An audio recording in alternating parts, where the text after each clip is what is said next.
What's your secret that could literally ruin your life if it came out? 2.5 years ago I was in dire financial straits, so I sold my home to keep my struggling business afloat. I neglected to tell the owners that they have an 800 square foot bunker on the property that I built about 7 years ago, the bunker that I've called home since I sold it. The entrance to it is well hidden, but I still come and go very early very late in the day. I'm a single man who keeps to himself. I'm now in a situation where I could move somewhere else, but I love this hidden paradise so much.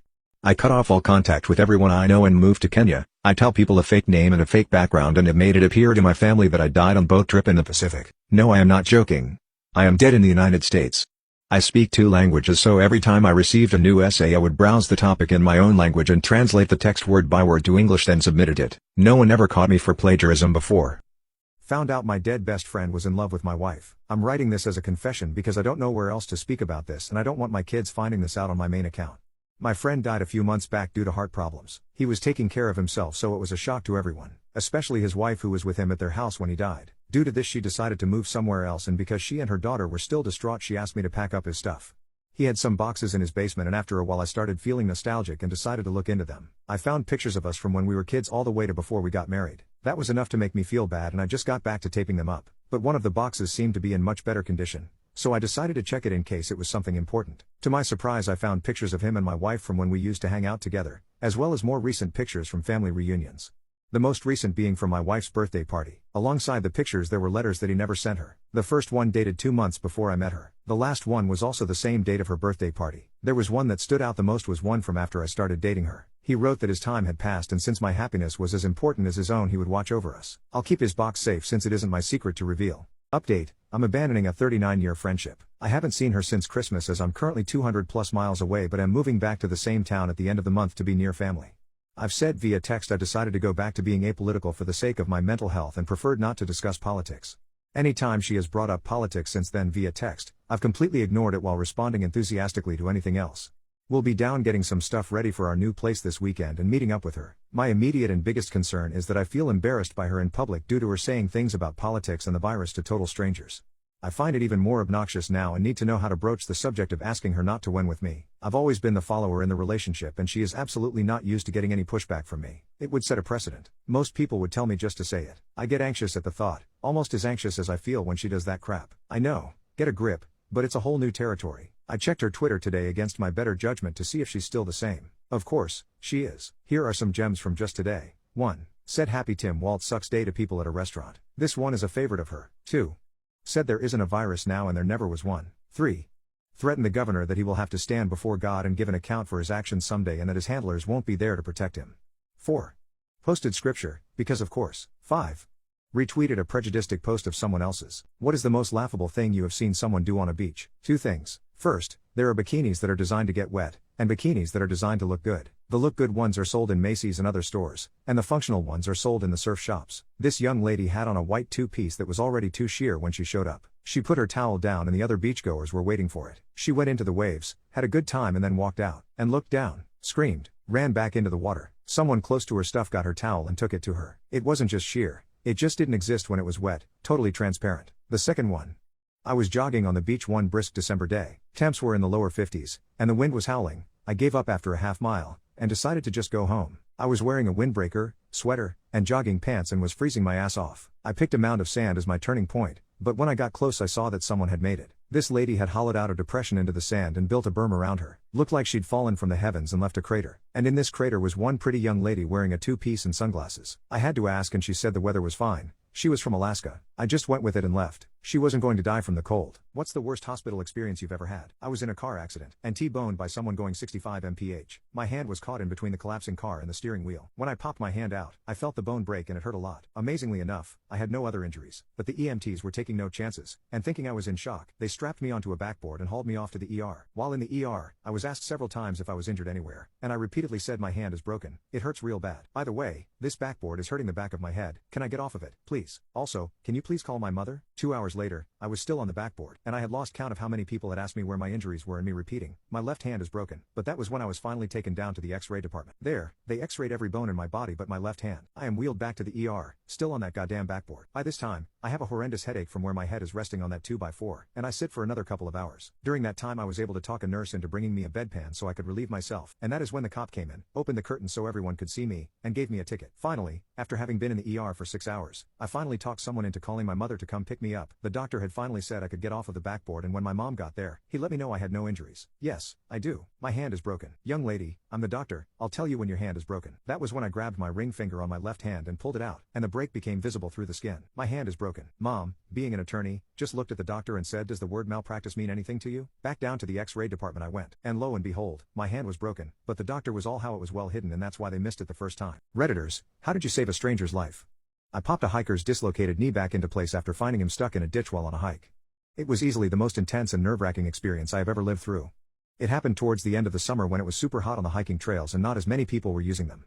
It was my favorite time to hike since I really liked not bumping into people constantly. I was about 2 hours into a 10-mile hike, and I had covered maybe half of the trail. I was having a great time since again, there seemed to be absolutely nobody on the trails that day, and I loved taking in the sounds of nature and nothing else. It wasn't until I turned a corner that I started to hear a really strange moaning noise coming from off of the trail.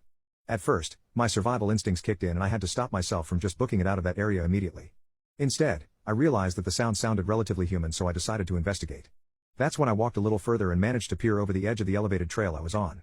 I saw a hiker who must have slipped and fallen off the edge and gotten stuck in a low ditch beside the trail.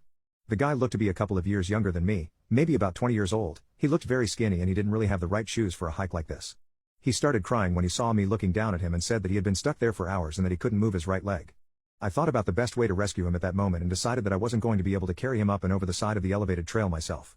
That's when I decided to climb down to where he was and see if I could ease his leg pain so he could hoist himself up with my help. That's when I realized just how severe his leg injury was. His knee joint was fully removed from the socket, and I knew he wouldn't be moving at all with his leg in that state.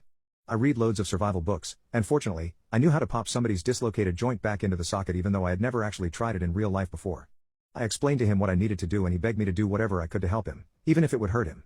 That's when I gave him a stick to bite on and positioned myself to pop his knee back in. I was so nervous that I would make his injury worse, but I was confident enough in my survival skills to follow through. He let out a gut-wrenching wail as soon as I started pushing, but I somehow managed to successfully pop his joint back into the socket. I gave him a moment to rest before asking him to try and stand on it, and to our surprise, he was able to put some weight on it even though he said it felt sore. I managed to pull him back up to the trail, and we left the forest together. I drove him to urgent care, and we ended up actually becoming pretty good friends on the ride there. To this day, he has remained one of my close friends, but I sincerely hope that was the only time I'll ever have to pop a stranger's joint back into their socket in the middle of the woods. I left my narcissistic date high and dry. Now he's whining about not getting his schlong wet. I recently went on a date with a guy I really hit it off via text. Everything went well, we were very attracted to each other and spent a day or two texting before meeting up. After work today we decided to have our first date. When I got there, he was already 3 drinks deep. I decide to catch a drink or two to catch up, ease my nerves. He also decides to keep drinking and occasionally snatches up my shots. I never finish at once, usually sip, to finish them. In person, conversation is less imaginative. We start talking and he starts the convo by telling me how much he hates short hair on women. Mine is shortish, but I pull it off. Then he goes to look for a photo of something. As he is scrolling through his gallery he mentions he has pictures/videos of A. His junk, B. His having intimacy with other women, C. His threesomes with his ex. He asks me if I've ever been in a threesome to preempt the above. D. He reveals his ex, who he insisted was just an ex-girlfriend up till now, was his ex-fiancée. His frat escapades and adventures. I must have visibly expressed my distaste. He picks it up a bit and apologizes for hurting my feelings.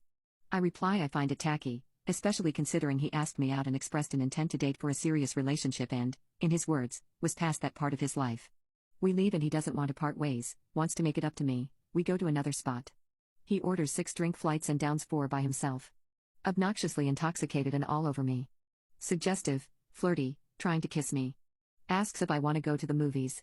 Fine, I can forgive being intoxicated though I'm slowly over it. In the theater he lies to the ticket attendant, sneaks us in, he's a lawyer mind you, he can afford it, buys me snacks. Passes out 15 minutes into the movie. I'm well over it by this point. He had hinted several times how he wants to leave and have intimacy. I try to wake him up. No dice. Every time I try he snores even louder. So I left him there. It was a terrible date and night. He called me when I got home an hour later to apologize but also insist I'm a jerk, called me fat, told me he had to drink to tolerate me etc. and cussed me out. He says I'm insecure. I hope he sees this, you little jerk. Hope you enjoy a sad life, I'm never seeing you again. Would I be the jerk for rejecting a hair bleaching demand for a wedding? Update, help needed with wedding dilemma. I have a unique predicament that I shared with my boyfriend, and he suggested seeking help on this subreddit. Let me explain the situation. I, a 25-year-old woman named, am part of my friend Zoe's bridal party for her wedding in December 2024. A few days ago, Zoe gathered all of us together to discuss the details like hair, makeup, and dresses for the Winter Wonderland theme wedding. At first, everything seemed reasonable. Zoe wanted us to wear blue dresses in different shades, forming a gradient with silver accents. She also mentioned snowflake jewelry, and even suggested using blue contacts for those without blue eyes. Although the contacts struck me as a bit odd, I didn't think much of it since I've worn color contacts before for Halloween. However, the issue arose when Zoe requested that all of us dye our hair. Some members of the bridal party, including Zoe herself, already had dyed ends, but she wanted to go platinum blonde for the wedding. The remaining members include two brunettes, including myself, a strawberry blonde, whom Zoe felt wasn't blonde enough, and a redhead. Unlike the others, I have never dyed or bleached my hair. Though I've considered it, I've always been unsure of what I want, and I dislike the idea of spending money on something I might end up regretting. Additionally, my mom used to flat iron my hair nearly every day from ages 5 to 13, which caused significant damage, making my hair thinner than it used to be. I know that bleaching can also harm your hair, and I don't feel comfortable taking that risk at this time. When I informed Zoe that I couldn't dye my hair, she initially brushed it off, claiming that my hair appeared healthy and reassured me that she would cover the cost of the bleaching treatment for all of us.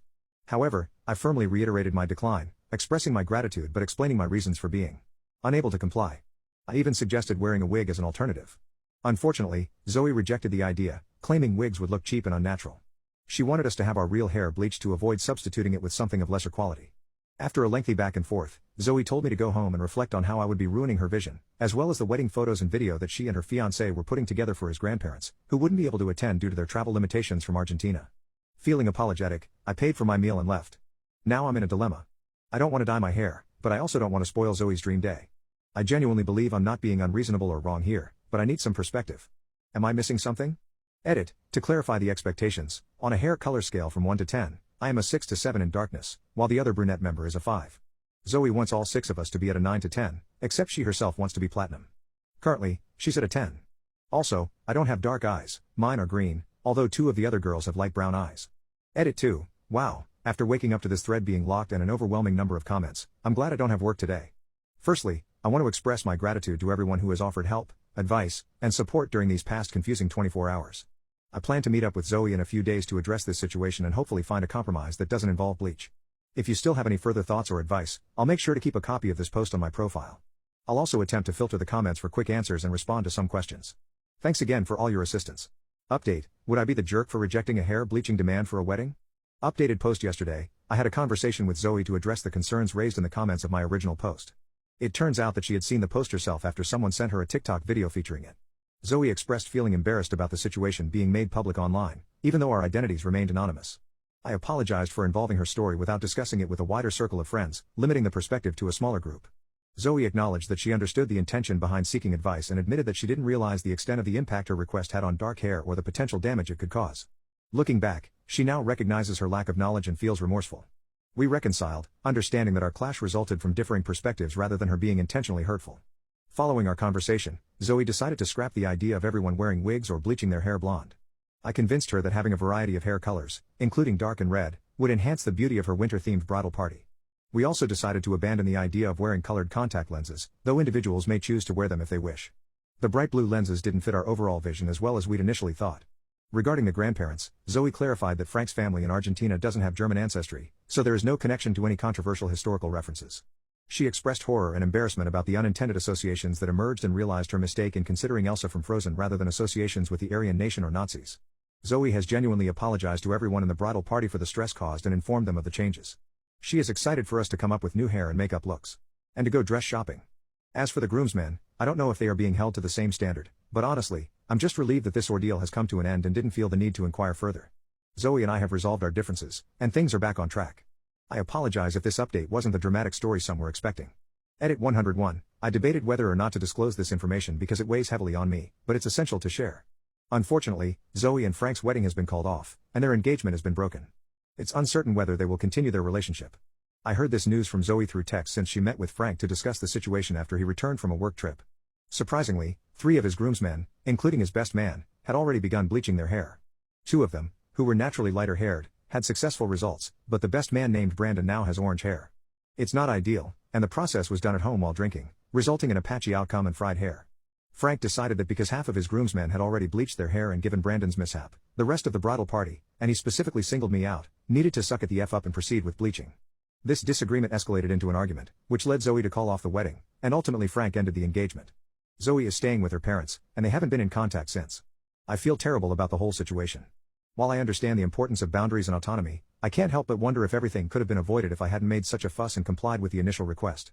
Threw my girlfriend out at 2 a.m. after reading her messages to her ex, and everyone says I was wrong for that. I, 26 male, ex-girlfriend, 22 female, of 3 months, friends for 2 years though, has recently reconnected with her ex. They have been texting as she is seeking closure. For the most part their conversations has been her asking him about him cheating on her, and him finally being honest. On Friday he called her at like 3 a.m. and they were on the phone until 8 a.m. This struck me as very weird, and so I did something I'm not proud of. I snooped her phone. Only a single message was saved, as well as their last 24 hours worth of messages. Thanks, Snapchat. The one message saved was from her to him, and it said, I don't know what I want because I don't know if I can trust you as you ain't showing me that I can.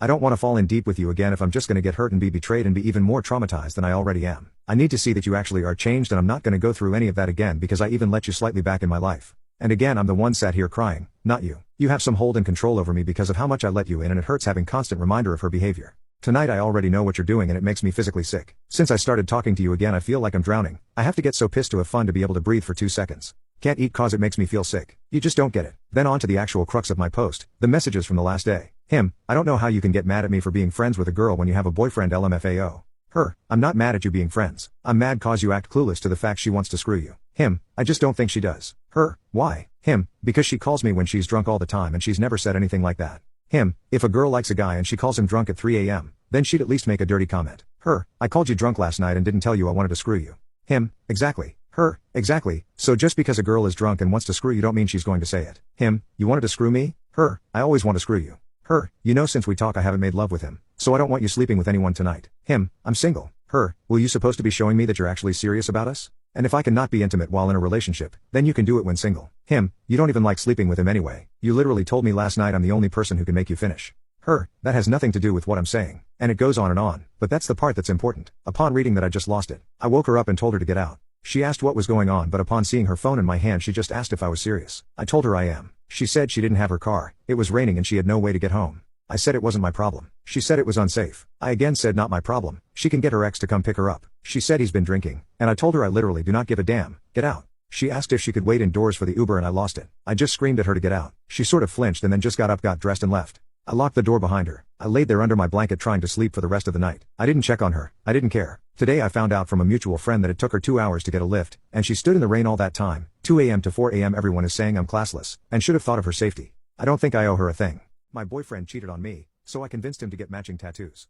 I left the parlor after he got it first. This happened 5 years ago when I was 19. He was 22 and the second boyfriend I've ever had. I was head over heels in love with him. But looking back, he was just a good pickup artist and knew how to push my buttons. Especially considering he was older and a lot more experienced than me. We have been together for almost a year when a random girl from our university DM'd me one day. You don't know me, and I am sorry to tell you this, but I've been sleeping with your boyfriend for 5 months now. He always told me he was single, but I recently got suspicious and went through his phone. I'm paraphrasing, but you get the point. I was utterly heartbroken and felt like such an idiot.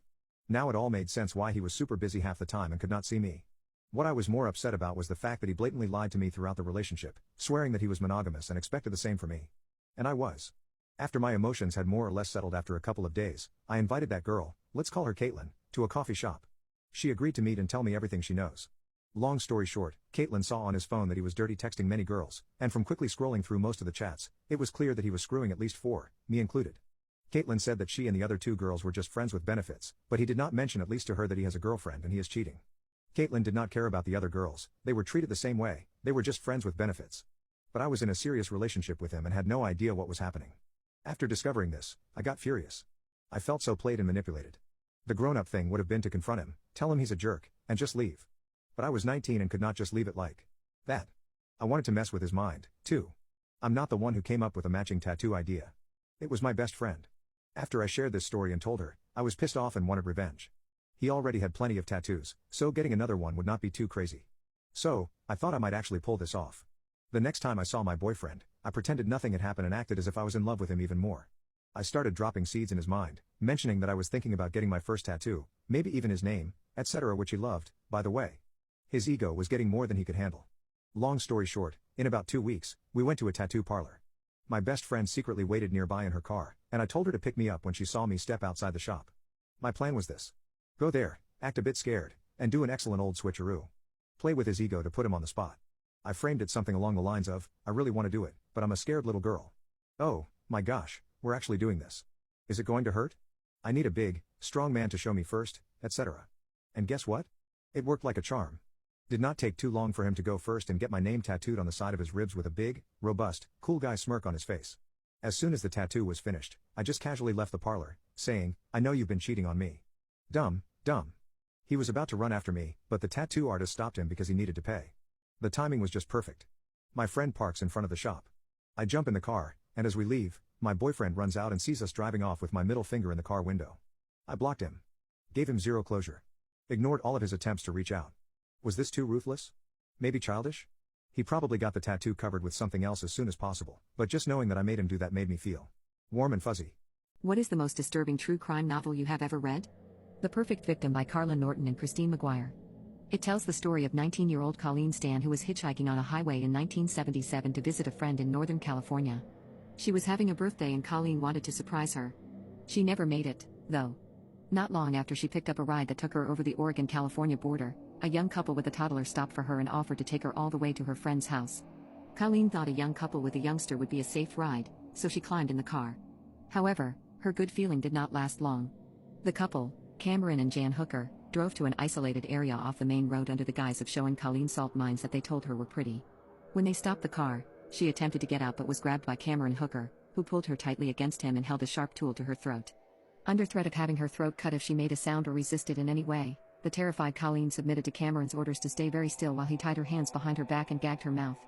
On top of that, Cameron placed over Colleen's head a heavy wooden box he had constructed himself, plunging her into absolute darkness and making it nearly impossible for her to move her head at all. After nightfall, the Hookers reached their home and Cameron took his prisoner inside the small house they were renting and down into the basement. Colleen could see nothing and could barely hear or breathe. She felt herself lowered onto a table where she was manacled and chained there so she couldn't move. Cameron Hooker was a man obsessed with sadism who became sexually aroused and excited to a dizzying level of ecstasy from torturing women. He had previously tortured Jan, but she wanted it to stop and she threatened to leave him if it didn't. Cameron got the idea to convince Jan to help him abduct and imprison a suitable female hostage he could use to satisfy his sadistic fetish so Jan could get a break. Reluctantly, Jan agreed with the one condition: Cameron could torture their prisoner but under no circumstances could he engage in intimacy with her. They agreed on it and set about to find a woman who would make a good hostage. It wasn't long before they were driving along a highway and saw Colleen standing by the side of the road with her thumb out. Colleen had no idea of the hell awaiting her. She was kept a prisoner of the Hookers for 7 years, during which time she was constantly tortured by Cameron in a variety of unspeakable ways, and much of the time confined to a handmade box about the size of a coffin that the Hookers eventually enclosed inside a wooden platform that supported the Hookers' waterbed. Not only did Cameron torture Colleen, but eventually forced her into slave labor, mostly to bring in extra income for the household. Eventually, Cameron also went back on his promise to Jan to never use their slave for intimacy. Over the years, Colleen was roped, was forced to give Cameron head, and was used in sundry other twisted, intimate practices. After Colleen won her freedom in 1983, she told her story to police and Cameron was arrested and tried. The prosecutors who tried Cameron on multiple charges authored the book about the case. They had taken a detailed history of Colleen's recounting of the hellish nightmare she lived through in Cameron's captivity. They used her account of her horrific experiences, and the story of the entire court proceedings to write the book. Thus, the book goes into graphic details of Colleen's day-by-day ordeal, which were so unimaginable, I was seized with horror and frequent nausea. My dad is trying to give his second daughter my name? This might be a bit of a weird background, but hang on until I explain. My parents were young when they had me. My mom had no family of her own, and from the age of like 12, when she and my dad first got close, my dad's family became hers too. My parents dated all through high school and had me right after graduating.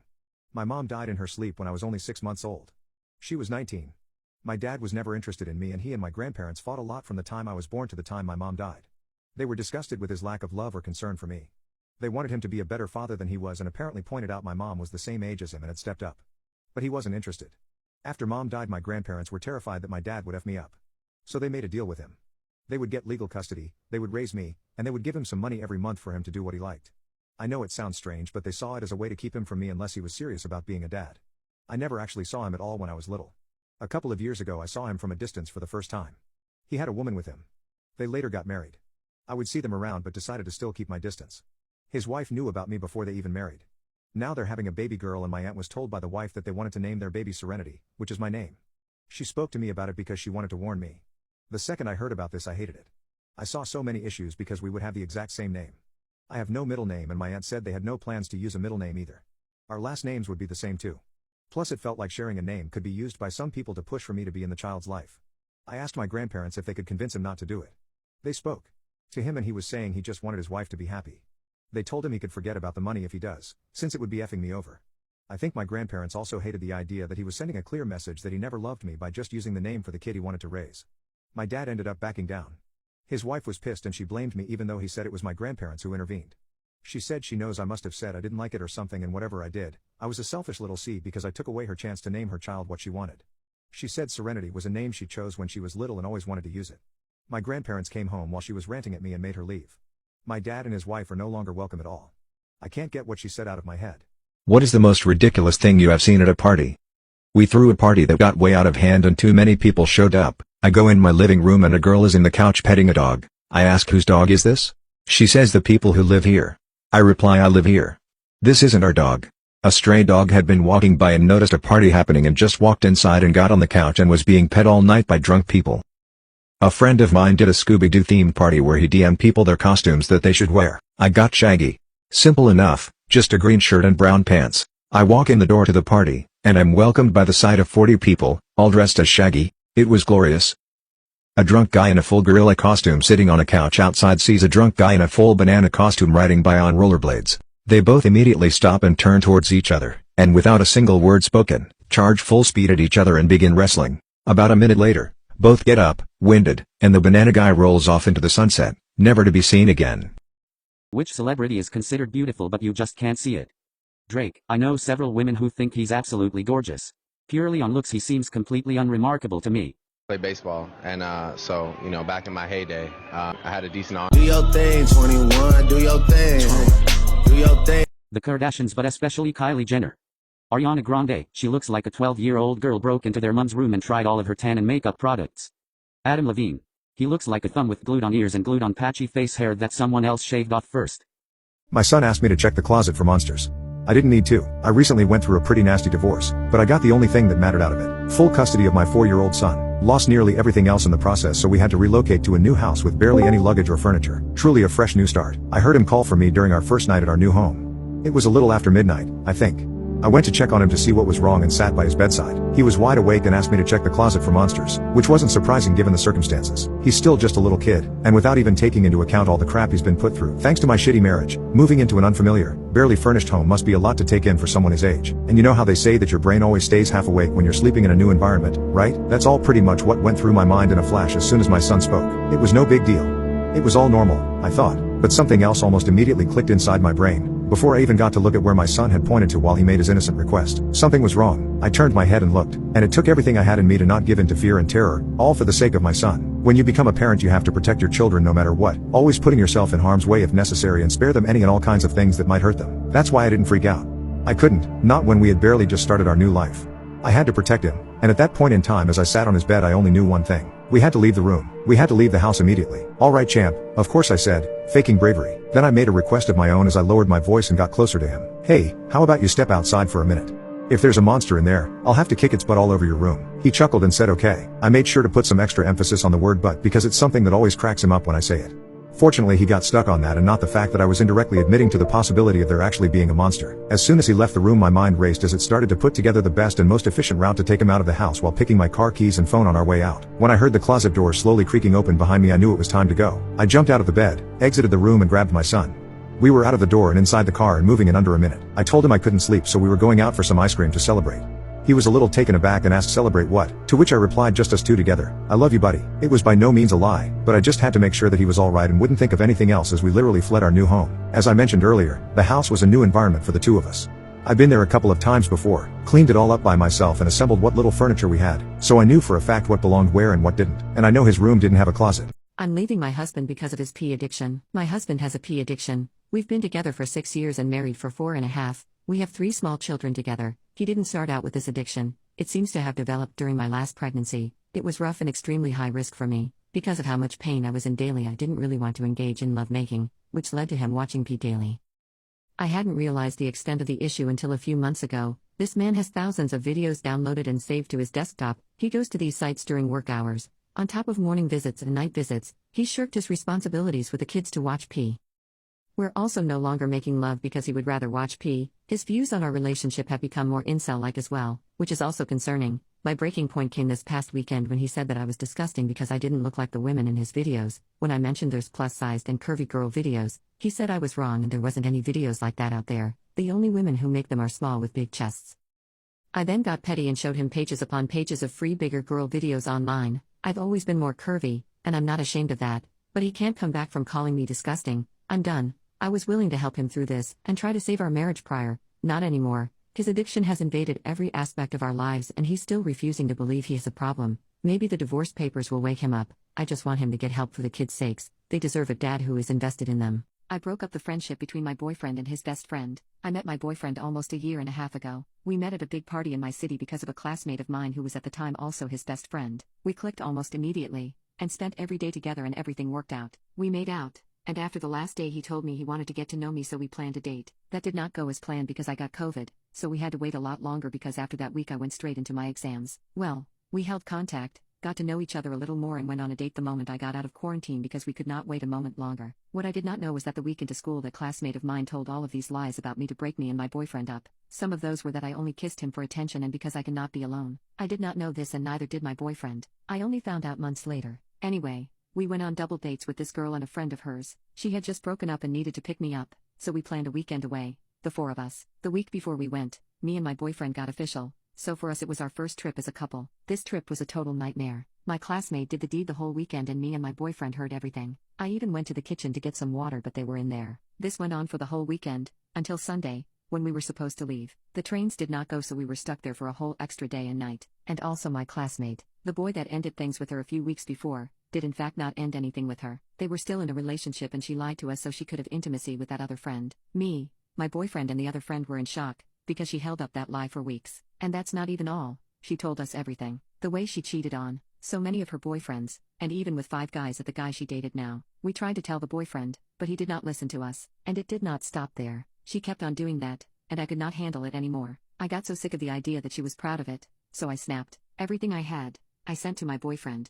and my classmate got pissed, but I did not care. My boyfriend knew that I was going to do this, and he agreed with me that this was disgusting. He even told her that he did not want anything to do with her. After I told him that I don't trust her around him and he agreed. Weeks after that, my classmate began spreading lies about me even more, so she could get us to break up and be friends with my boyfriend again. Obviously that did not work at all, and he was not amused by the things he said. We even almost broke up because of her. We blocked her on everything, and it finally went silent. Until my boyfriend started to work again at his old workplace and my classmate worked there also. All their colleagues heard of the tragic story that my boyfriend foo-ed my classmate over and all of that in the middle of her so-called breakup. When we got home he was mad. He told me everything and I cried for almost an hour. She told everyone at his work that I am the reason that they are not best friends anymore, because I told him that I don't trust her around him. I mean, I did not, but I trusted my boyfriend so that was not a problem at all. All the cheating stories about her, she told them about me, like I was the problem and my boyfriend was being played by me. I asked him what he told them. At first he was in shock, but after that he was so mad. So he showed them all the texts, all the pictures of her cheating,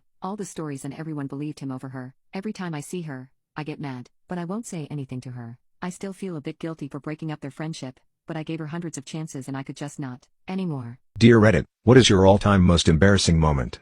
Was on an airplane years ago with my girlfriend and her parents. My girlfriend couldn't get a seat next to me and sat directly behind me. During the flight I thought I would surprise her and reached my hand back onto her knee. Slowly I kept extending it up her thigh until I heard giggling. Looked behind through the seats and saw that my hand was on the leg of the guy next to her. He saw my face and said, "I just wanted to see how far you'd go."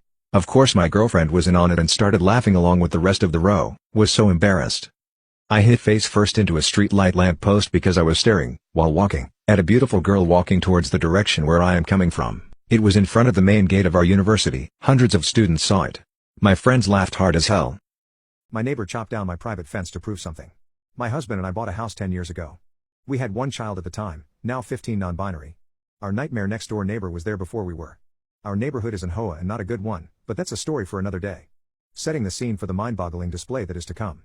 This neighbor was problematic from the start. We are not social, and my neighbors aren't, so there was no meet and greet cookie swap with any of them. The first time I met this man, in his early 50s maybe, was when he showed up on my porch about a month after moving in to tell me he had seen my 5-year-old child step onto a corner of his yard, and I needed to keep my child off his grass. No introductions told me his message, and he turned around and walked off before I could even acknowledge what he said. After that, I told my child to ensure they stayed on our property and considered the matter closed.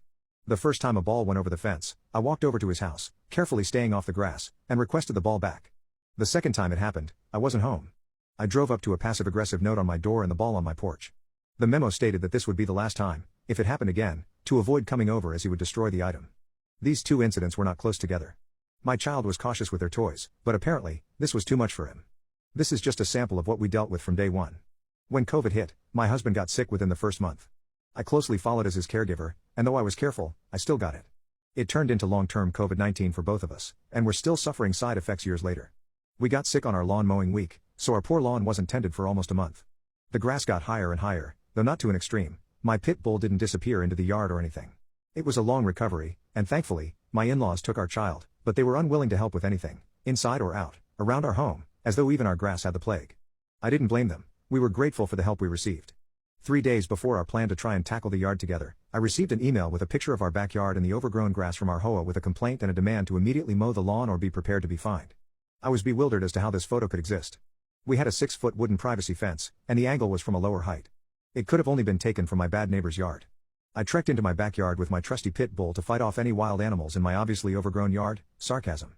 Sure enough, part of my fence had been cut and pulled down, about a 4-foot-long section, and he had nailed 2 small boards up to keep the wall in place so we wouldn't notice. So we mowed the grass, as initially planned, and the smug look on his face the next time I saw him really irked me. I filed a complaint with the hoa and showed pictures of the cut fence and that it was a safety hazard to our dog. He had deliberately cut through beams so it couldn't just be repaired, and he was forced to replace the entire side of the fence he shared with our yard. He tried to fight it and say our yard was affecting his, and he was forced to take drastic action, but that ended up being an admission of what he did. I sure hope it was all worth it to him. Sorry, this ended up being so long. Every time I look at his house, I am reminded of this incident. And we didn't have any more problems after that, thankfully. What's the biggest plot twist you've seen in real life? I have a coworker Joe, great guy who has an equally great wife, Nina. Over the years, and even prior to meeting Joe, multiple doctors told Nina she would be unable to get pregnant on her own due to problems with her ovaries and fallopian tubes. She and Joe decided that a child-free life was okay with them. So, she and Joe married and lived happily for 12 years. When they started out, they didn't have much, but as time passed, they progressed in their careers and made a nice life for themselves. Finally, they got to a point that they were comfortable enough to buy a sports car for themselves, something Joe always wanted to do. It was the first new, off-the-lot car they ever owned. Now Joe and Nina were in their early 40s at this time and figured they'd just coast on into retirement. Well, about 6 months after they bought the car, winter came. Nina got a case of the flu she just couldn't seem to shake. She just felt run down and nauseous, just not herself. After about 3 weeks of this, she went to the doctor. The doctor asked if there was any possibility she could be pregnant. She laughed at him and said, "I've been married for 12 years now and haven't had so much as a scare of being pregnant. Multiple doctors said it's just not going to happen for me. No way." But, her doctor said, "Humor me and let me rule it out. Just do a urine test." Well, wanting to figure out what was actually wrong with her ASAP, Nina peed on the stick and, you guessed it, pregnant. So, in their 40s and with 12 years of living just the two of them, they were expecting. After the initial shock wore off, they were actually pretty excited even though they had to sell the sports car, since a 2-seater wasn't really going to work for them. A few months later, their son John came into the world the usual way, happy, healthy baby. So, they became a family of 3 and they still are today. John just finished his first year of high school, great kid and super smart too. You just never know what life's gonna throw at you. What is a split-second decision you made that changed your life? I was nearly killed in a multi-vehicular accident when I was 25. The first police officer on the scene pronounced me dead, but, luckily for me, there was a nurse on hand to confirm that. While I was gravely injured and in shock, which means that you don't have a pulse in your arms and legs because your blood pressure is so low, I was actually alive. By the time the ambulance got there, I was conscious and screaming from the pain of my injuries. I had broken both my legs, my pelvis and 3 vertebrae. They were not displaced, but the source of my agony was a dislocated knee joint. My kneecap was 6 to 8 inches north of where it should be and my upper and lower leg bones overlapped by 3 or 4 inches. It hurt, a lot. So, they cut me out of my car and got me into the ambulance and rushed me to the hospital. I was in bad enough shape that they called ahead so an orthopedist was waiting for me. Unfortunately for me, he was a newly minted doctor fresh out of his residency. When he came into the exam room he did not ask my name, did not introduce himself, did not examine me, did not look at my chart, did not attempt to take the pulse in the ankle of the mangled leg. What he did do was say, "Oh, that leg has to come off." Those were literally the first words out of his mouth. Now, my sister is a nurse and my mother wanted me to be a doctor, so I knew that he should have at least looked at my chart and attempted an exam. I was so angry at his utter lack of bedside manner that my immediate response was, "If I lose my leg, you'll lose your license." Honestly, I don't know who was more surprised, him or me. Admittedly, I was having a really bad day, but normally I would never say anything like that to anyone. Now, what I didn't know at the time was that in 95% of the cases where a person has a dislocated knee joint the way I did, the femoral artery that supplies blood to the lower leg is crushed beyond repair. But I was extraordinarily flexible, and luckily, my femoral artery was not damaged. So after a short but pointed argument and a bit of malpractice, on the doctor's part, my injury was reduced and I got to keep my leg below the knee.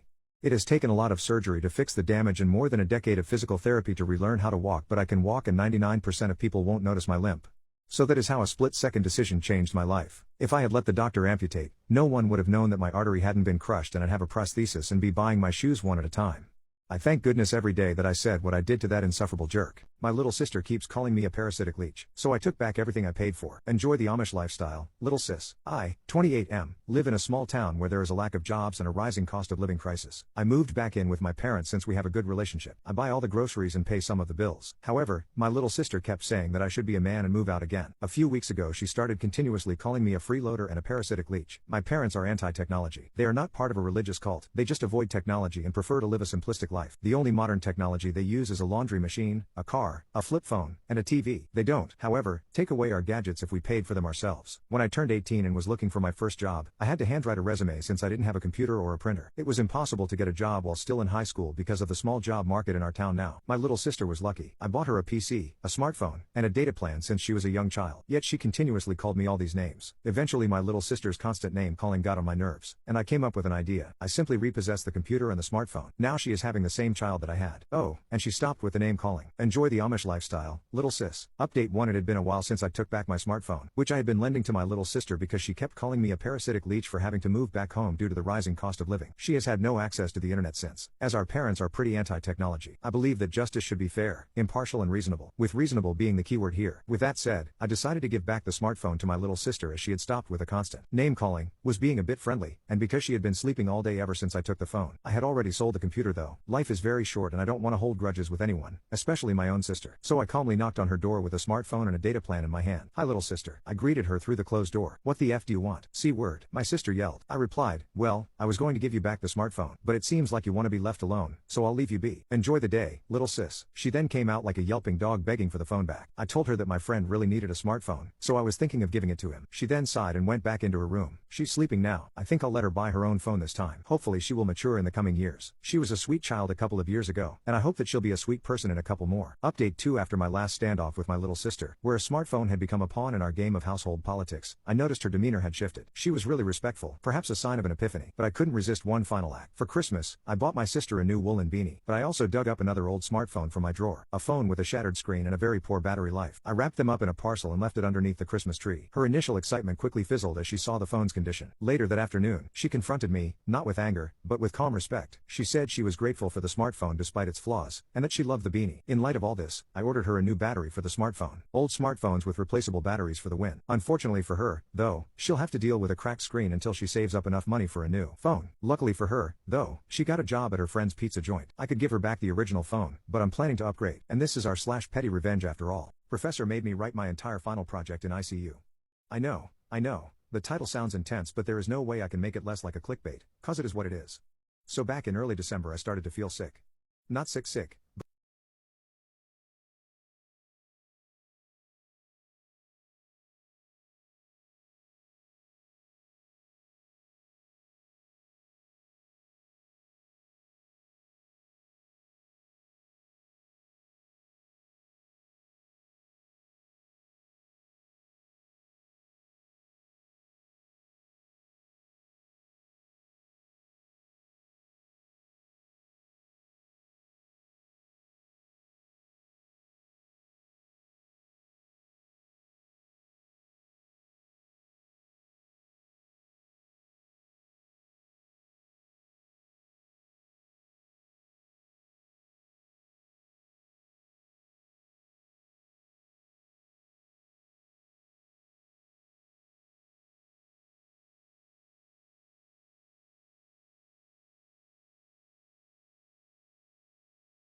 That nice guy attitude won't get you poop.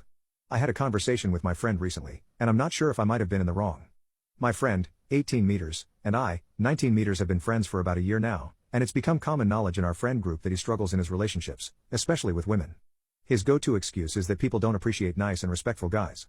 Now, I have a bit of a different perspective. I put effort into my appearance, work out, and keep myself presentable, which tends to make me approachable to others. However, I'm not great at chatting with strangers and tend to be a bit reserved. My friend always compares himself to me, constantly playing the victim card when I reject people and insinuating that I'm being rude. He insists that girls only like it when guys are disrespectful. This has always frustrated me a bit because I have my own beliefs about this, but I never said anything about it until recently. Last night, we both headed to the mall after work because I needed help picking out a birthday gift for my mom. I was tired and not in the best mood, but I was determined to find something for my mom. We decided to take a break and grab some food. As we were walking around, an older lady stopped me and asked if I was single. Not wanting to engage in a conversation at that moment, I told a little white lie and said I had a girlfriend. After the lady walked away, my friend started complaining again about how women supposedly dislike respectful guys and how things would be different if it were him. I had reached my limit. I told him that I hadn't been disrespectful at all and that comparing himself to me was actually quite disrespectful. I pointed out that the reason people may not like him is that he keeps playing the nice guy card and that he should stop acting like being nice is some extraordinary feat when it's just basic human decency. Being nice solely for personal gain won't get him anywhere. My frankness upset him, and he's not responding to my texts. Now, some of our friends are saying I was mean to call him out like that and that I should apologize. However, I genuinely believe he needed to hear it. So, am I the one in the wrong here? Teachers, did you ever have a student you seriously hated? I've been teaching for 12 years. It's tough to hate a kid. I've had some rough ones. I had a 4-year-old that would try to take out the other kid's eyes. No joke, he would try to get his thumbs in the eye sockets of the kids. But, he was adopted and his birth mother kept him strapped into a car seat for the first 2 years of his life and never let him out. He didn't last long in the school. I didn't hate him, just felt horrible for him. I've had students who disrupt the class all the time. They are just crying out for attention, and if you talk to them enough, you can generally get through to them. Not always. I have seen some kids I taught when they were 8 and now 18, and still generally in bad shape. They just grow up to be bad parents. Spoiling kids does that. It makes them lazy and self-absorbed. These kids are also generally raised by a nanny, not their parents though. These are the kids I hate. Hate is a very strong word though. I just wish I could get through to them and let them know that having large amounts of money and parents that bend to everything you want isn't going to help them be better human beings in life. Kids thrive on being given jobs that make them feel important. Ask a 4-year-old if they can hold open a door for you to help you out or just be polite. They generally feel like they are a superhero. My not even 2-year-old son beams when he helps us load the dishes in the dishwasher, or walks around the house trying to help sweep. Kids want to help and be adults. If you reward them with a good job, they will love you for it. You don't need to give them money or toys for doing chores, just show them that it really meant something to you. A lot of it has to do with their upbringing. The best ones are the kids who have parents who treat them with respect, don't give them every whim and talk to them like adults even when they are smaller. It's tough being a kid and being told what to do every day. Can you imagine getting ordered around all day? Of course most kids would act out. It's a tough line to walk, giving them the freedom to do what they would like to do and making sure they are following by guidelines and rules set in place. But make sure you are fully letting them know what exactly you are looking for and you stick to it. Honestly though, they are far and few between. Most kids are decent. It's just the bad ones that stick out in your mind because they are trying to stand out. I know I kind of rambled on. It's a bad habit. But I love teaching kids and helping people with ideas on how to help their kids out. But I feel the more kids I help, the more our world can have better leaders in the future. Who would make a perfect female president of the United States of America and why? My mom. She'll whip this whole country into shape and have everyone in bed by 9:30. If she's anything like my mom, she'll also have us eating our vegetables, see we caught up on our homework, and finally take out the trash. And that's health, education, and environment all taken care of, so, man, she's got my vote. I vote for this guy's mom too. That woman from Resident Evil. If she can take on the Umbrella Corporation, she can take on... What's the wildest comeback you've ever heard? Back in high school, I was the quiet kid that nobody could get a rise out of. Naturally, because they couldn't get a rise out of me, everybody tried to get me flustered by insulting me or framing me for things that no teacher ever believed because it was never the quiet kid. It never worked on me and I would just quietly deny whatever they said, which just frustrated them even more. Essentially, I walked into class one day and the teacher wasn't there. As I went in, I passed this girl Sarah who was one of the biggest idiots I knew. She was up at the whiteboard writing, in very poor English, a long-running joke making fun of our teacher that pissed him off. It was about his assigned teacher number, which was 69. You can understand why it became a bit of an inside joke. Either way, I sat down, she finished, and the teacher came in, noticing what was written on the board. He asked who did it, and immediately this girl and a few of the girls around her pointed backwards and said that I did it. Note that we were about 15 at the time, so they should have been beyond this. I don't know what it was, but something made me wordlessly walk up to the board, fix all the spelling and punctuation errors she made, and then sit down. Only when I had sat down did I turn to the girl who'd done it to say, I didn't do it, at least I have standards. The class collectively lost their poop, including the girls who hadn't seen it coming, and the teacher laughed so hard he went red in the face while the girl just sat there and cried. What is your darkest secret? So I'm about 16, and I always go down to this bank to take money out. I only had a savings account, so I didn't have an ATM card at the time. There was always this cute chick working there. She'd always smile and greet me, and I'd always try to go to her line. As she was a bank teller, I only saw her sitting down. This is important later. One day, I just work up all the confidence I can and I ask her out as I'm taking out some money. She said yes. So we set up a time around the weekend for me to come over and pick her up. She gives me her number, I get her address, and I skip home as happy as can be. So it's the weekend, and I drive up to her house in my little beat-up Honda. I knock on her door and her dad answers. A split second of oh crap comes over me, but he just gives me this heartwarming smile and invites me into this house. I instantly feel at ease and we go sit down in the living room. Her dad is all happy like I'm so glad you're taking my daughter out and I really appreciate it and all this craziness. So I'm starting to think to myself, oh what have I gotten myself into? So her dad reaches into his pocket and pulls out a set of car keys. He says I want you to take my car. I said no, that's okay, I have my car. He's all like no, practically forcing the keys into my hand. Still keeping his big smile on his face. No sooner does he give me the keys than do I hear from up the stairs, bzzz, no crap, she's in a wheelchair. A split second of shallow human being comes over me, but I think about it and say to myself I can do this. She's awesome and has a great personality, screw it. We go outside, and I realize why her dad wanted me to take his truck. It was all rigged up with the belts and harnesses and the door that came all the way out for the wheelchair. So I took his truck, and we head to the movies. Best part? The handicap spot. So we're in the theater, and no sooner does the movie start, than she starts putting her hands on my junk. That's totally cool with me. We start making out almost during the whole movie. My parents are out of town that weekend, so I ask her if she wants to come back to my place. She says yes, so we get back in her dad's truck and we're on the way to my house. We arrive at my house, I have stairs, so I have to carry her inside. Thankfully my room is on the first floor. So I get her inside, throw her, and we start going at it. When all of a sudden I hear a pop and her leg comes off. She's got a fake leg. How did I miss that? Keep going, she screams as I pull her leg and throw that across the room. My mother-in-law ruined my wedding, so I ruined her life. As I walked to the altar, I decided I would deal with it after the ceremony, so I chose to ignore it. The rest of the ceremony went great, and then as it ended, and we were to make the reminder of the address of the reception, my mother-in-law stood up and got everyone's attention. Hey everyone, the reception location has changed from blah blah blah to yada yada yada. This beach relocated my wedding reception. I was furious, yet I decided that there was nothing to do at this point but go along with it. As my husband and I went to go to our car, my mother-in-law tried to follow us. That was the last straw. I had to sort her out now. I turned around to yell at her and she bumped into me. I fell backwards on my butt on the dirty ground, most definitely putting brown streaks into the fabric of my dress. I got up and slapped her across the face, yelling stop ruining my effing wedding. The rest of the night she was not an issue, mostly keeping to herself and shooting dirty looks my way. It wasn't until the very end of the night when we had another problem. My mother-in-law had drank far too much, and was causing a fight with one of my cousins. My husband and brother had to drag her outside and get her a ride home. I put my head down and cried. She had ruined my whole day, so there's no way I'm going to let her get away with it. The next day, I started ruining her life, starting with getting her fired. She works as a receptionist at a well-known hospital, and their employees have a strict no-substance policy, but it is never enforced. I had noticed her smoking a joint with one of her sisters at the wedding, so I called the hospital and told them that she had been seen sneaking outside to smoke during work. After a lot of convincing, he hung up and not 2 weeks later, she was fired. Since then, I have been inconveniencing her as much as possible, and today I will be popping all 4 of her car tires before she goes anywhere. I hope she's prepared for me to F her life up. What was the last thing you said to someone before they passed away? It's okay, camper. Mama and Dada get sick too. You are being very brave. Now get some sleep. I love you. My 2-year and 9-month-old son, whose name was Camper, had the best day of his life on Saturday. 2 birthday parties, one at the beach and one at his cousin's house with great friends and family. The following day, he woke up with a headache. He was very smart and well-spoken and told us, my wife and I, that his head hurt in the morning. We assumed he was probably a little dehydrated and just not feeling well from all the cake and party action on the previous day. My wife had to see clients that day, so I spent the day with Camper. We watched the movie A Bug's Life, but he was throwing up and napping throughout the day. I just thought he had a general sickness. My brother-in-law was a pediatrician at the time, so he advised us to make sure Camper stayed hydrated with some Pedialyte. We did that, then put him down for bed that night, which is when I said, it's okay, Camper. Mama and Dada get sick too. You are being very brave. Now get some sleep. Sweet dreams. I love you. And to be honest, I don't really know if I said I love you. I regularly tell my children that, but for the life of me, I cannot exactly remember. It feels better to think that I did, even though he knew that anyway. I told him a few times throughout the day that he was being brave, because he didn't cry or complain at all. He never woke up from that final sleep. We ended up taking him, unresponsive, to the trauma room that night. He had an undiagnosed brain tumor that I guess just slowly grew as he got older. Slow enough that his brain could adjust and we never once saw any symptoms. And finally, on that day, it ruptured an artery in his brain and that was the end of his very bright, very full, very short life. Parents who have disabled children, do you regret having them?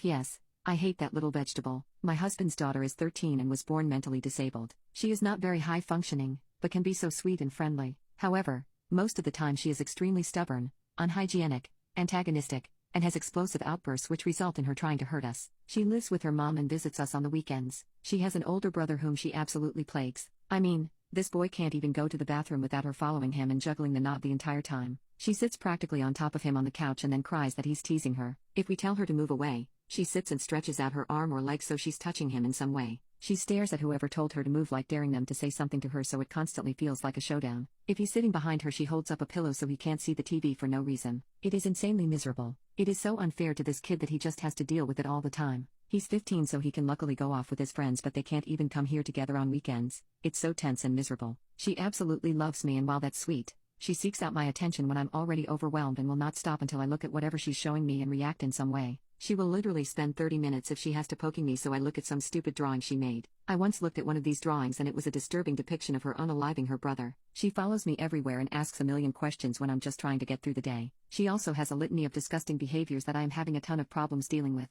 She got her period last year and she gets blood everywhere. She lies if I even ask her if she's having her period. I usually find blood somewhere and guess for myself. She hates showering and her hair is disgustingly greasy and she has awful body odor. If we make her shower it's an absolute battle. She will make the entire house miserable over the smallest issue and once destroyed the bathroom while showering just to spite us. She shouts and pouts and goes to tease everyone else, including the younger kids and the dog. She follows her dad and tells him he's stupid. She follows me and if I ignore her tantrum, she screams my name until I react to her. Last week out of absolutely nowhere she took a poop on the floor of my 5-year-old daughter's room. They're probably the closest out of all the kids and the behavior was totally new and unexpected. I found it and asked her what happened. Of course she lied and said it wasn't her. She lies about absolutely everything. You cannot get the truth no matter how hard you try. She knows that at our house you don't get in trouble for telling the truth, but even so she lies all the time. So just the conversation was a 45-minute affair. Finally after like 29 different versions, she admitted to pooping on the floor. When I asked her why she pooped on the floor, she said because it was fun. She also admitted to doing it at her grandparents' house,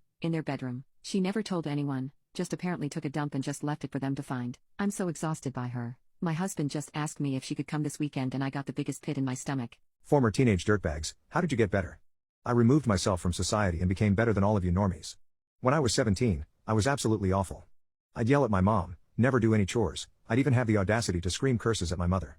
I'd take a whole bunch of hits on my grass pen every single day, to the point that my teacher started to notice my smell. I didn't have any friends, and I didn't really try to have any. I'd just post on TikTok all day. I had about 300,000 followers, and I thought I was the poop because I had so many. That was until someone knocked me into reality. They broke my cell phone. I had no contact with everyday life after that. The friends I thought I had all left me. I was left just to be a loner with no life. Every time I took a hit out of my pen, I felt my life draining from me. Even though my dog hates me, his buggy eyes would stare at me while I touched myself. That's when I decided I needed to go back to society. When I got my new phone, instead of yelling at my mom because it was an iPhone 11 instead of an iPhone 14, I thanked her and said that she could have just gotten me an iPhone 6. I downloaded TikTok again and I felt my life force training again. Every time I posted it on TikTok after that, I would have people telling me to touch grass and that I needed to put screen time on my phone so that I would never touch a phone again. Instead of calling them social justice warriors like I usually would, I checked my settings app, and I looked for screen time like they said. Unlimited my time on TikTok for only 3 hours a day. Then I downloaded a planner app that reminded me when to work out, when to do my homework, and when to play video games. After I started doing that, I noticed a huge change in my behavior. I started talking to people that I usually wouldn't in class. The popular kids that I used to hate didn't seem so weird anymore. People actually started to smile at me when I walked in the hallways instead of grimacing at me because I had weird skull makeup on. I felt like a changed man. Now, teachers love me. I'm that goody two-shoes that everyone talks about. I only have 1 hour a day on TikTok now, and I still have a massive audience. But now my audience is full of gym brothers and wholesome Christian YouTubers. I like it better that way. Now I can get into Yale with no problem. What happened to your school bully? In high school, I had 2 bullies. Mark was tall and lanky and always tripped me and kicked my book bag into the street. His bullying was more prankish than malicious, but it still bugged me. Tom was shorter, stocky, and brutal. I took a number of ass kickings, sent home bloodied, scuffed up, ripped clothes. I came home to my brothers and mom, who would cut me down. My mom would cuss me out and threatened if you run from a fight, you'll have a worse one when you get home, a threat my siblings carried out without her okaying it. Tired of the beatings in school and the embarrassment and beating at home, I finally got the nerve to retaliate against Mark and Tom. I caught Mark off guard and pushed him really hard into a brick wall. I scratched up his face while punching him in the head several times, until he broke free and ran. Tom was a harder nut to crack. The first time I retaliated, he came up behind me and punched me between the shoulder blades, knocking the wind out of me. I turned to smash him with my trumpet case and he KO'd me with one punch. I came to in the nurse's office. The assistant principal was with the nurse and my mom. They were talking about the incident, and the nurse told them I had been in her office several times for bruises, twists, strains, but I never told who did them. And they were trying to blame mom, who was no angel, mind you, but that's forever ago, and, well, she's mom. I was still groggy when I got up from the bed in the nurse's office. I clumsily pushed past mom, the nurse, and Mr. A, went to my locker, and grabbed my skateboard. And then I sat, patiently, on the mini wall in front of the school, where every day, I would take a beating or some other humiliation from Tom. He showed up, his menacing face making me afraid. I was terrified, but now wasn't the time to back down. My mom, my teachers, other students, I wasn't going to get punked out this time. I stood up, still unsteady from the punch in the face I took earlier. I licked my lip, tasting the dried blood's metallic saltiness, and I felt the swelling on my cheek from the punch, and I got angry. It was a blur, but I do remember Tom diving at me, and I clobbered him in the face with my board, putting him on his back, and me, significantly smaller but enraged, pounding and kicking him mercilessly. Slamming my board into the side and top of his head. I lost it, I snapped, and I actually kind of liked it. I attacked my bully, and the rage against him and my family fueled my fighting back. I spent the night in juvenile lockup, but the school dropped the proposed expulsion charges against me, as it was proven I was bullied by this guy. There were no assault charges, because he assaulted me first. After that, though, the small, evil kid with the yellow skateboard was left alone, and his brothers thought twice or more before messing with me. I slept with my wife's affair partner's wife and I am divorcing her soon. We got married almost 3 years ago. She started having an affair with her coworker 1 year ago. I got to know that because I saw his car outside my house one day. I had my suspicions. I hired a private investigator and gathered evidence that she was having an affair with him. I was angry. Then I got a call from the coworker's wife that she came to know about the affair. She only had texts they used to send, but I have all the receipts of their hangouts. Together we decided to confront them. We used to meet up a lot. She told me she had suspected his affair since her pregnancy. They have 3 children together. One day we had an idea that we should hook up with each other as revenge. We did, and I'm not going to lie, it felt good. We have been meeting and making love for a while. She is an amazing woman. I would say she is better at some things in bed than my wife. Mostly, I am very angry towards my wife, because in some of her texts with her affair partner she and affair partner made fun of affair partner's wife, saying things like she has gained weight, her lady parts was destroyed and other disgusting stuff. I cannot believe that she would say something like this while being a woman. She even made fun of my fertility issues, saying that I am not a man because the chances of me having kids is very low. I do not feel bad about my affair. I like the intimate life I had with affair partner's wife way more than my wife. She hardly ever gives me top but expects it from me. At least affair partner's wife was more enthusiastic about it and it was the best I ever had. Affair partner's wife wants to tell her husband. I guess we are both tired about carrying out the revenge affair. We both got carried away. We were both so driven by the revenge that we got addicted to it. I will confront my wife soon. I already have the divorce papers ready. Since we do not have a joint account or marital assets, it will be easy for us. Affair partner's wife might have some problems because they have kids, but she has the power to take him to cleaners. I know I sound like an awful person, but I am already checked out of my marriage. My boss is rude to my husband. I work as a bookseller, and about a year ago, our bookshop got a new manager. This was a great thing for the shop and for me personally. He's much more competent than anyone we've had in the past and has a real drive for developing people. I happen to be the person he's focused on developing, and it's been wonderful. I get paid more now, have lots more responsibility, and am being provided with all the training to start managing my own shop before Christmas.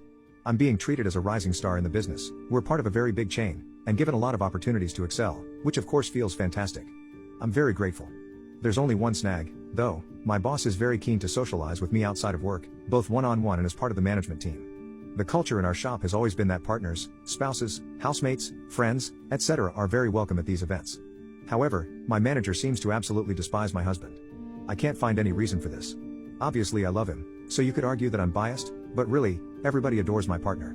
He's gentle, fun, and a good listener and always proves a popular addition. Honestly, half of my colleagues probably prefer him to me.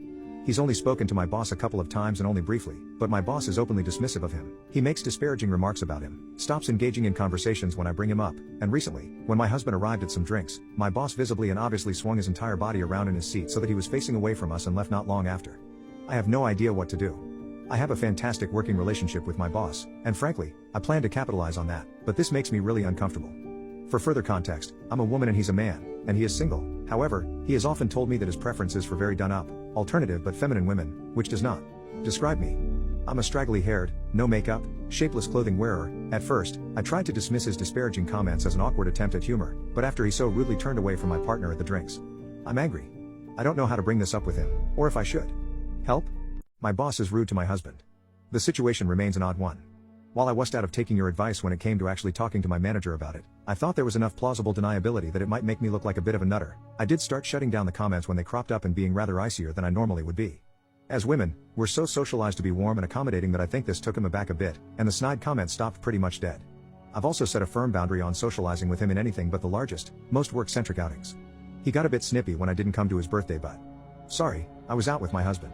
Some friends of ours recently had a baby, so we had a very fun evening playing house with said baby while the new parents got to have a rare night out together. I even showed my boss some adorable pictures of my husband cuddling said baby. I know it's petty, however, the sheer wealth of commenters speculating that my boss has a crush on me has me thinking. They're probably right, and if they are right, then the way he's going about things is uncomfortable, creepy, and unethical. As we move into the much busier period in our shop, he started scheduling just the two of us to work late in the shop to catch up. Normally this is a job that a team of at least 3 people would do, presumably to avoid, well, situations like this.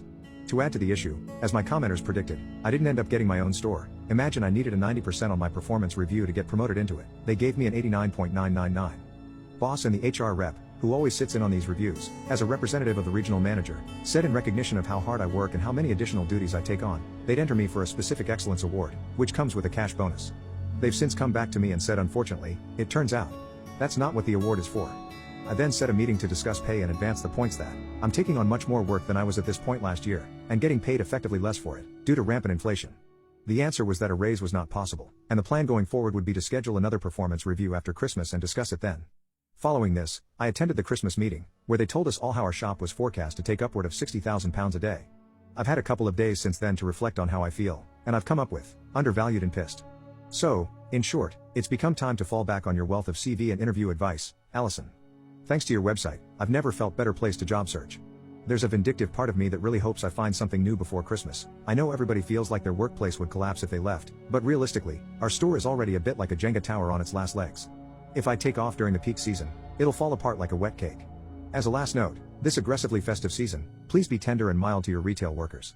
Especially if you happen to be in, very large bookshop, in, artsy English city, and you notice the conspicuous absence of a certain shaggy-haired, no makeup, baggy clothes wearing team leader. I wanted to add a postscript, I got another job. After I wrote to you with my update, I decided I was just furious enough to quit without another job offer in my pocket. To the abject horror of my parents, I did just that. I was, of course, very nervous about going voluntarily unemployed at the beginning of a recession, but I'm so pleased to report that, thanks in no small part to your job application advice, I've been offered another job. It's fewer hours, more money, more benefits, and, to the relief of my formerly horrified parents, much more prestige. The offer came through on the penultimate day of my notice period, which was very sweet indeed. During that whole notice month, my boss noticeably ignored me, which was an improvement. On my last day, he then handed me a card with a poem inside it and said, I kid you not, don't tell your hubby. I gave what I hope was a bollock shriveling laugh and said of course I would tell my husband, we share everything. Boss then squeezed my shoulder and said, I'll miss you in an embarrassingly heartfelt voice. Yikes. I did, of course, show my husband the card. I then took great pleasure in deleting my former boss from my phone, thoughts, and life. How did you find out someone had a crush on you? When I added her as friend on Facebook, her first message was, finally. She was a colleague who had heard I was leaving town. I wasn't, only going to be away for 2 weeks, and she took her chance by kissing me after we bumped into each other at a nightclub. It was a rare night off work for me. It's now 16 years and 3 kids later. So it worked out well for the both of us. When I was in 7th grade, a boy wrote me the sweetest poem. I have it saved somewhere still. I still remember the line, I'll take you to the movies, or even to the mall, even though I'm short, and even though you're tall. Mike, wherever you are, I hope you're happy and have the best woman ever. I was giving him a ride home from a work function, and he jokingly brought up that our boss had mentioned the policy on coworkers dating because we came to the event together, but he thought he didn't have a chance in hell with me, his words, so that policy didn't matter. Well, I also had a crush on him, so it mattered very much. LMFAO. We're married now. A girl from one of my courses asked me if I wanted to bake cookies with her. I, a professional idiot, was like, sure, I like cookies. A friend informed me that I had just agreed to a date. It was okay. The cookies were pretty good. She offered to carry my jacket to the next class when I had to stop at the bathroom. Went to the next class and it was placed on the chair next to her, and her best friend said, your boyfriend is here. I was young and shy, did nothing. Regretted it. She was amazing. I was honestly just happy being her friend. My manipulative wife used my childhood trauma to abuse my son, so I told her to expect divorce papers soon. I have 3 kids. A son, Isaac, with my ex who is no longer in the picture, and twin stepdaughters from my wife's previous relationship, Emma and Ava. Isaac's 13th birthday is coming up next week, and he said that he wants to go to the movies, and asked if he could bring 2 friends along. I agreed, and we planned a day out of fun, arcade, pizza, and a movie. These were all activities that I know that my son and his friends, nerdy middle school boys, would enjoy. When I told my wife about our plans, she suggested that we should have a family outing instead, and proposed a local kiddie play place that my stepdaughters apparently love. I said that Isaac and his friends would be very disappointed, and that he wouldn't have fun at the kiddie play place. She tried to convince me that Isaac could still have fun because there was an arcade, 2 claw machines, a pinball table, and a small DDR machine. She also said that, since he sees his friends at school every day, family time should be prioritized over friends. I told her that it was unfair to force Isaac to spend his birthday at a kiddie play place instead of with his friends. She accused me of favoritism and of not loving my stepdaughters as much as Isaac. This hit me pretty hard because I grew up with a stepfather who neglected me in favor of his own kids, and I've been trying my hardest to be the father figure I never had. So, I told her that I'll ask Isaac if he is good with the idea. But I made it certain that if he doesn't want to, then she should not pursue. Yesterday, my son had the day off school and I took the day off of work. After Erica left to go to her job and drive the girls to school, I sat my son down and started gently. I asked him if he wanted to go to the kiddie play place that my wife suggested, and he said no because he is too old for that place. I told him I respect his decision and that I understand. Then he asked me in a nervous voice if his stepmother would get upset. I told him that I will make her understand that this is his decision. But he seems to be pretty nervous still, and I felt a pang in my chest that maybe something isn't right. So I asked him about what Erica was like when I wasn't around. I work pretty late, so this was fairly often. At first he was vague, and hesitated to say anything bad about her. This set me on high alert, as it reminded me vividly of a similar conversation from my own childhood, and I assured him that he could be truthful with me. After some reassurance, he finally started talking about what she was really like. Here is a, not comprehensive, list of things he told me about. First, he was not allowed to go to his friend's house down the street. I allow this normally as we've known the family for years. He was beaten and yelled at for spending time alone in his room and for not playing with the twins. Then, he was made to watch the twins while Erica ran errands. She was often gone for hours. He was told that I would be angry with him if he didn't obey her, or spoke badly of her to me. Needless to say, it was an emotional conversation. I'm feeling very guilty that this all happened under my nose. I'm blown away that the woman I thought was the love of my life could do that to my son. I married a woman who is just like my stepfather, and I don't know how to come to terms with this. We went out to lunch to wind down and spend some more quality time together. When we got back, I had him pack a suitcase in case we had to leave. I also packed a suitcase. I was so furious with Erica, I never wanted to see her again. More importantly, I never wanted her in the same house as my son. Erica arrived home with the twins, and was shocked to see me waiting for her at the table. I sent the twins to their rooms. My son was already standing by on his own, and gestured for her to sit down. I confronted her about her treatment of my son. At first, she tried to say that he was making things up for attention, that he was jealous of the twins for getting some of my love. I shut her down. She then pivoted to the, he's older so he needs to sacrifice for his younger sister's angle, which I also shut down. As a last-ditch effort, she again accused me of not loving the twins. I got really angry at her then because she was using my childhood trauma to manipulate me. In the end, she admitted to favoring her daughters, but said that it wasn't wrong because every mother has their own kid's best interests at heart, and why would I care about a kid who isn't mine? My blood ran ice cold. I texted my son to get his suitcase and get to the car, and calmly told her that she could expect to be contacted by a divorce lawyer soon. Soldiers, what was the most painfully embarrassing moment to have ever occurred to you in the Army? I got kicked in my groin during combatives for morning physical training. Initially, I didn't pay much attention to it and continued sparring, followed by a 2-mile run around the track. When I returned to the bay and sat down in a chair, I realized I couldn't get comfortable. It took me a moment to realize that I was actually sitting on my freshly injured family jewels. As time passed during the brief chow period, my pain intensified, and my jewels started to swell and throb. Feeling the increasing discomfort, I left the chow hall early and attempted to run back to the bay on the 4th floor. I could only manage a slow jog due to the unbearable pain. One of the drills from another platoon saw me and reprimanded me for not sprinting. Despite my efforts to continue, I struggled to make it to the back stairwell. The pain was so intense that I had to crawl up the stairs using my arms. I didn't even reach the 2nd floor before my platoon mates returned from chow. A few of them helped lift me to the 4th floor, but then I started vomiting. They left me in the stairwell and went to get the senior drill sergeant, SDS. The SDS arrived and found me vomiting in the stairwell. He was a tall, strong, southern guy who kicked me and asked if I was drunk.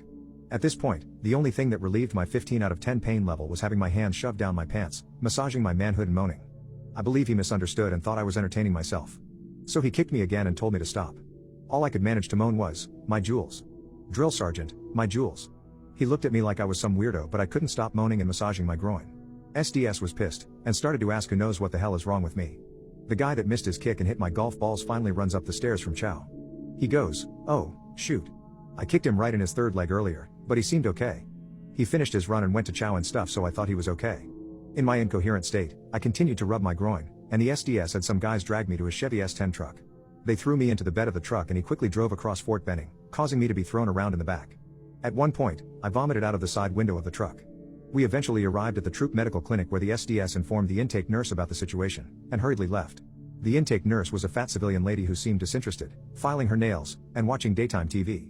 She checked me in and I had to wait in line among sick call rangers who were coughing and wheezing. Despite my ongoing discomfort, I continued to rub my groin and moan.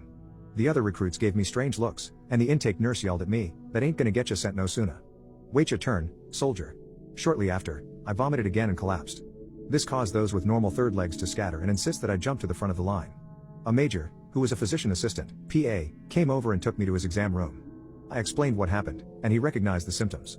He cut open the front of my pants with trauma shears and diagnosed me with testicular torsion. Recognizing the urgency, he immediately called 911.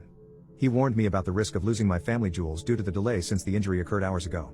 Paramedics arrived, assessed the situation, and agreed with the PA's diagnosis. One of the medics even exclaimed, "Holy shoot dude. You might lose your manhood." They placed me on a gurney. With my genitals exposed for all to see, they transported me to Martin Army Hospital where I was sent directly to the emergency room. There, a urologist and surgeon promptly examined me.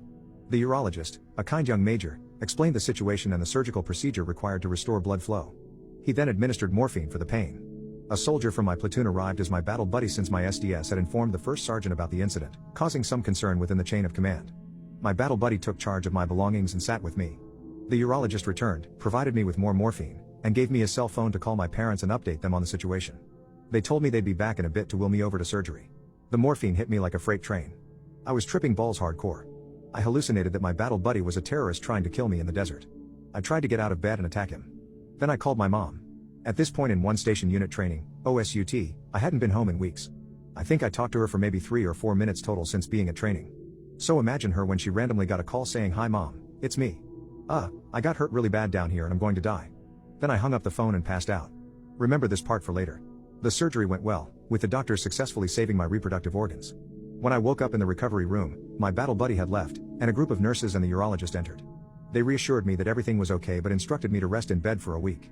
My scrotum was stitched and stapled shut, and I was warned that any deep bending or stretching could potentially reopen the incision. They demonstrated how to clean and dress the wound before contacting my company. After a brief dose, my SDS burst into the room. "Hey, how you doing? Let's go. Get your stuff."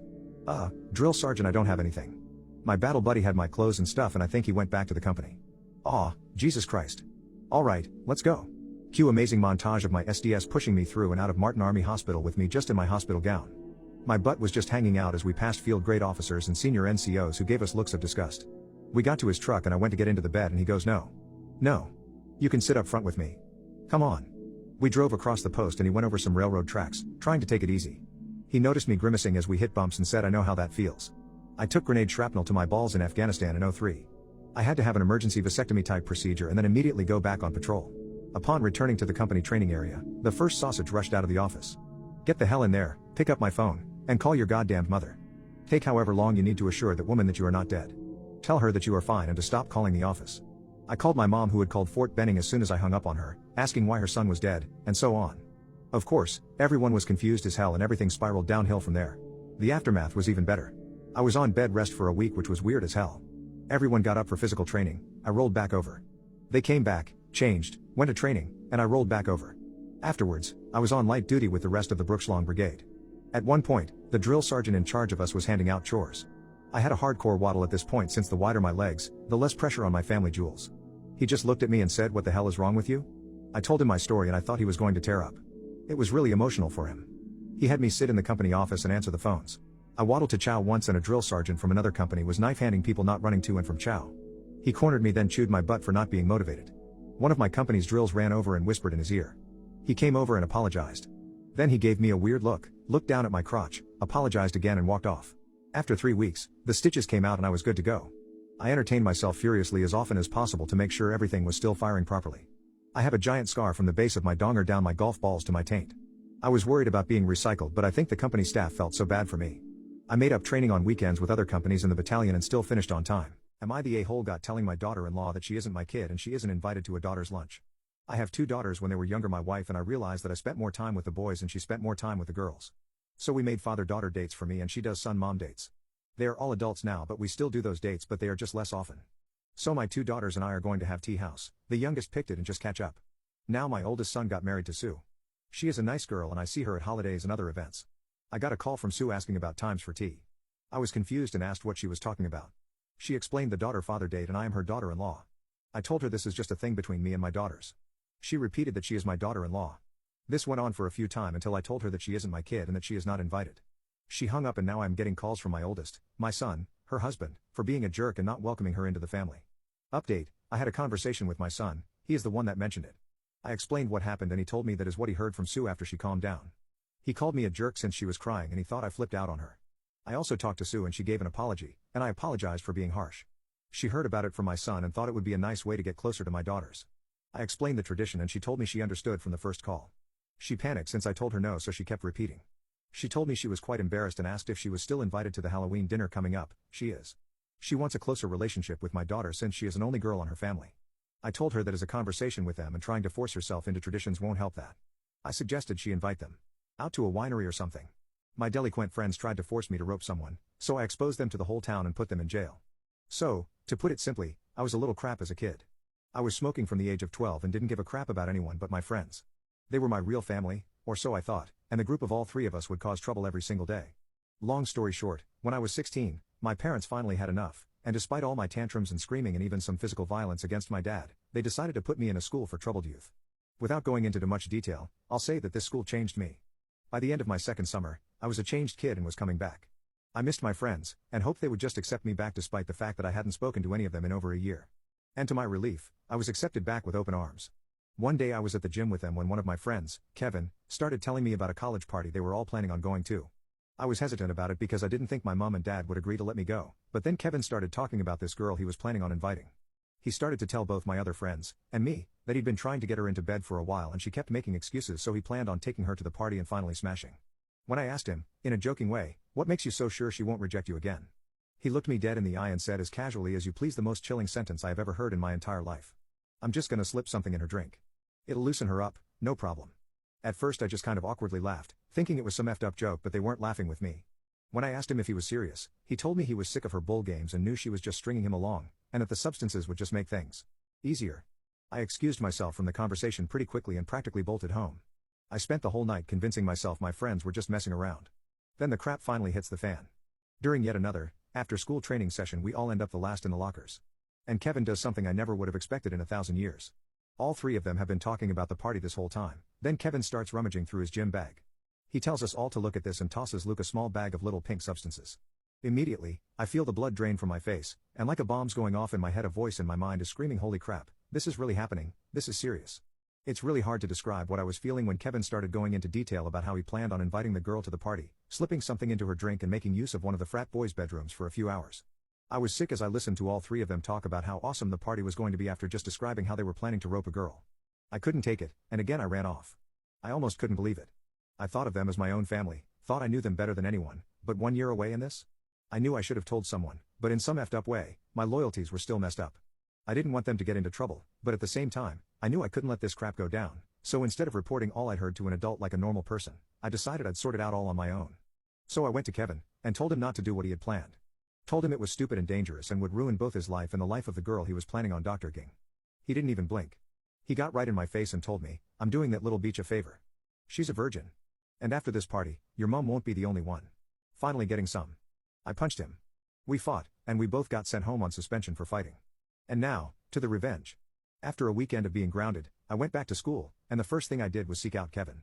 Then I did something that made me feel sick. I apologized to him. I told him I was sorry I hit him, and that he was right, I had changed, and I hated what that school had done to me, and I wanted to go back to being the old me again, and surprisingly, they all bought it. Kevin and I even hugged it out, and I put the cherry on top when I told them I'd be coming to the party. Now, for my dumb teenage plan. First, I started recording them whenever we were alone together. I wanted to get everything they said about the party and the girl they were planning on victimizing on tape. I knew I needed some kind of proof, or it would just be my word against theirs. And after a few days, I had gotten more than enough. But I wasn't done. So the next thing I did was track down the girl, take her aside, and tell her everything. She was pissed, and scared, but I begged her not to go to the police or tell anyone. I know now that was stupid as well, but for some reason, she listened to me. I had a plan. So I told her to tell Kevin that she was going to meet him at the party, but to just stay home, so she could stay safe. Later that day Kevin started bragging about how the girl had accepted his invitation and everything was going to plan. And I sat there, phone half out my pocket, recording the whole damn thing. So night of the party finally rolls around, and I sneak out, because, I was grounded. So the night goes on, And Kevin is getting steadily more frustrated that the girl he invited hadn't shown up. I'd made sure to keep him in my sights for the whole night, not wanting him to decide that any old girl would do if he couldn't take the one he wanted. I kept an eye on all of them, watching as they drank and drank while I stayed as level-headed as possible with some water and a beer can. While all three of them were occupied with a drinking game, I hunted in Kevin's bag and found the bag of little pink substances. I slipped one pill into 3 beers each and handed them to my friends, and then waited. It didn't take long before all three were passed out on the floor, along with quite a few other party guests. I then took out a black permanent marker pen from my bag and wrote or pissed on all three of their foreheads, took pictures and immediately uploaded them to our school's Facebook page, so everyone who attended our school would see. Next came the recordings. When I got home, I got a verbal bludgeoning from my parents for sneaking out, but they stopped when I finally told them what had been happening. They immediately took me to the cops. My phone had already blown up with other students commenting on the pictures of my 3 ex-friends with their pissed written on their foreheads. And while a lot just laughed at them, many were questioning if there was any truth to it. It was what I wanted. I wanted everyone to know who they really were, so they had nowhere to hide. The hours at the police station were admittedly very scary. I was still debating with myself whether or not I did the right thing, but my friends had chosen their own fate. And long story short, the recordings were enough to get them all on charges of planning to commit a crime. Since the girl Kevin had been planning on drugging had been named, her parents were understandably furious, and demanded all 3 of my ex-friends be arrested. I would have been too, were it not for the girl telling her parents and the courts that I had warned her to stay away from Kevin and the party. I was charged for my use of an illegal substance since I admitted to using the substances on my 3 ex-friends, and also for battery since the permanent marker was seen as a form of assault, but luckily I never got jail time. All 3 of them were tried as adults in a case of attempted rope, but only Kevin got actual jail time, since he was the one who'd gotten the substances and was the only one who admitted to wanting to use them. The other 2 only got probation and community service for being accessories but were completely shunned in our town. No one ever let them forget. Today I effed up by ruining an innocent person's life when I tried to commit suicide. I made a big mistake when I learned that I might have seriously hurt someone's life during my own tough times. This happened 3 years ago when I was feeling extremely depressed. I needed psych medicine, but I just didn't want to take it. One evening, I argued with my parents during dinner, and I got so upset that I left the house without anything, not even my phone. I walked for a long time, maybe about 3 hours, and I didn't really know what I was doing. I wasn't in a good state of mind. While I was walking, I heard sirens in the distance, and then I blacked out. Later, I found out that a police officer was rushing to an accident scene not far from where I was walking. Dash cam footage from the officer's car showed me suddenly throwing myself in front of his car, which completely surprised him. It was a terrible thing to watch. The officer's car hit me really hard, and I ended up in the hospital for 9 months, trying to recover both physically and mentally. After I got out of the hospital, I moved back in with my family, started taking my medication, and tried to get my life back on track. I got a part-time job and started going to a program at my community college. Today, I had to go to the hospital to pick up my medication, and I saw the officer at the check-in desk. She recognized me, and I remembered her too. She was one of the officers who explained to me what had happened when I woke up in the hospital. We started talking, and that's when she told me some really sad news. The officer who was driving the car that hit me was still at the hospital, but not as a police officer. He had a breakdown because of what happened. He couldn't even hold his gun, and he couldn't drive anymore. He started feeling very paranoid and anxious, and it even affected his relationships with other people. His fiancée left him, and he turned into someone very different. Eventually, his coworkers had to bring him to the hospital, and he's been there ever since. Now I'm back home, but I've been feeling so guilty for the past 4 hours. I don't know what to do with the knowledge that I might have ruined this man's life. I can't keep this feeling inside any longer. Please, I need some help. My best friend locked me in a room with a creep. So I, 16, met my best friend Carla, 17, when we were in the 5th grade. Ever since we were little, Carla was obsessed with the idea of being in a relationship with her Mr. Right. This means that there was a constant train of obsessive crushes to sort through. We never really fought over on guy before, though. This was all fine for us until she met her current boyfriend Jacob, 17. When she started dating him, I was happy for her. I kept an eye out for her to make sure he was treating her right, but I was mainly happy that she finally found someone who loved her. I would often hang out with them as a group as they were attached to the hip. This is when I started noticing something wrong with their relationship. Carla was extremely jealous all the time. She always read his messages and accused him of cheating on her with every girl he talked to. It came to a point where I began to argue with her and tell her to give him the benefit of the doubt. This caused a lot of tension between us because she started to accuse me of being in love with him. No matter her abusive tendencies, she saw every girl as a threat to their relationship. However, she was my best friend, so I tried to keep the peace between us. Yesterday, she invited me to a party with a bunch of our high school classmates. One of these classmates included a boy named David. Carla knew I didn't like him because he always tried to grope me in class. Obviously, I avoided that boy like hell. When I went to the party, Carla and I drank for a while in the living room until Jacob came into the room again and Carla looked odd. However, instead of arguing with Jacob, she walked out of the room. A few minutes later, she came back and asked me to help her with a mess in the bathroom because she got sick. I immediately went to help her clean it, and instead I was met with David smiling like an idiot in the bathroom. I heard the door click behind me and went into instant fight or flight mode. David kept trying to get me to talk to him, but he inched up close to me and tried to get me to kiss him. I started screaming and luckily, someone in the party heard me and managed to get the door open. When I tried to find Carla, someone told me she'd left with Jacob in a rush. I don't know how to go from here. My boyfriend won't let me hang out with my ex-boyfriend. My ex and I were together for 4 years, but we amicably separated 6 years ago as we grew apart, typical of young love. Since I spent 2 of those 4 years living at his parents' house, I grew close to his family and friends, some of whom I still stay in daily contact with, including my ex, mainly on Snapchat, but we don't chat much, it's mostly for sharing updates or keeping streaks. That's why I visit the town 100 kilometers away every year for the annual town festival, to see old faces, share stories, and have fun. The festival lasts from Friday evening to Sunday afternoon, and I often help with serving, setting up, and cleaning. I've been dating my current boyfriend for 4 months, locally. It's a relatively new relationship, but I've learned from past relationships the importance of open communication, which has worked well for us. I've never hidden the fact that I'm still friends with my ex, nor that nothing has happened between us since the breakup. A few days ago, we discussed our weekend plans for the next few weeks, and I mentioned my upcoming visit to my ex's home in 2 weeks. He didn't take it well, even though he had never had an issue with our friendship before. He finds it weird and odd that I'm visiting my ex while being in a new relationship, and I agree with him. I'm aware that it's not the norm. I've never given him a reason not to trust me. I've never cheated in past relationships, and having experienced being cheated on myself, I know how painful it is, and I'd never do that. He says he trusts me, or rather, he says he has to trust me because he has no other choice. He doesn't forbid me from visiting my ex, but his tone and behavior indicate that it bothers him. When I asked him how he feels about it, he simply said, "I can't change it, so it doesn't matter what I think." I understand that communication is a learning curve, and this is his first longer-term relationship, so I'm willing to be patient as we both navigate this. However, it's been 5 days since we first talked about it, and there's no improvement in sight. I'll definitely still visit my ex because my main goal is to see people I'm not in touch with on social media. But I don't know how long I can tolerate my boyfriend's lack of communication. It's just a tiny part of our relationship. Most of the time, he communicates openly. It's just in this case, he's not, and it's bothering me immensely. My boyfriend won't let me hang out with my ex-boyfriend. They tore me apart in the comments, but that's exactly what I needed, a wake-up call. I realized that I definitely mishandled the whole situation by presenting my boyfriend with a fait accompli. That was pretty selfish of me, probably because I haven't been in a serious relationship for 6 years and had gotten used to a lifestyle where I only had to consider myself for decisions. But that's, of course, no excuse or justification for my actions, so on to the actual update. After the weekend, I initiated another conversation with my boyfriend. First and foremost, I apologized and basically explained to him what I wrote above. That my freedom over the past few years has apparently made me selfish and uncompromising, and that I definitely need to work on myself and how I communicate things. I then tried to explain to him in more detail why visiting my ex was so important to me. His family took me in when my parents kicked me out back then.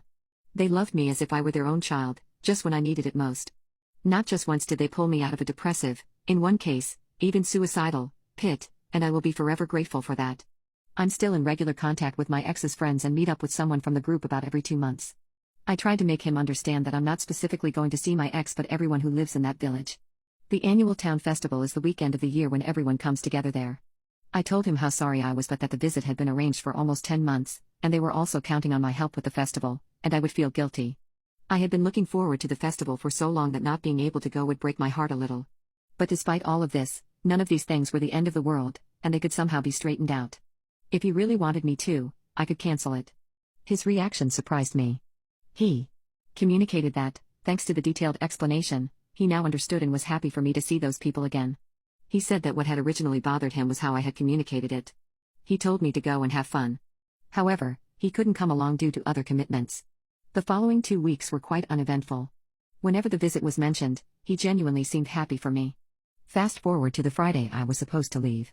I came home from work at noon, packed the last of my things, and was ready to drive off. Except I couldn't find my car keys. I was sure they were on the hook that morning, but they weren't there. I searched the entire house. Nada, nothing. I then messaged my boyfriend, who was still at work, asking if he had seen them.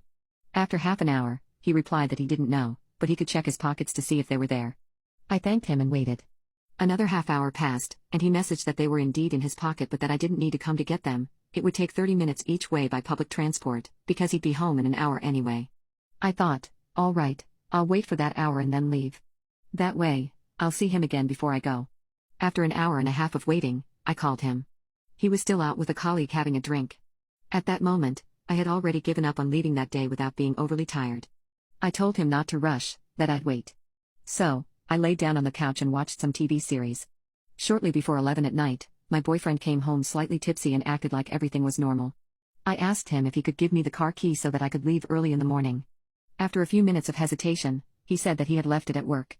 Up until that point, I had remained calm because mistakes can happen. But then, I got angry.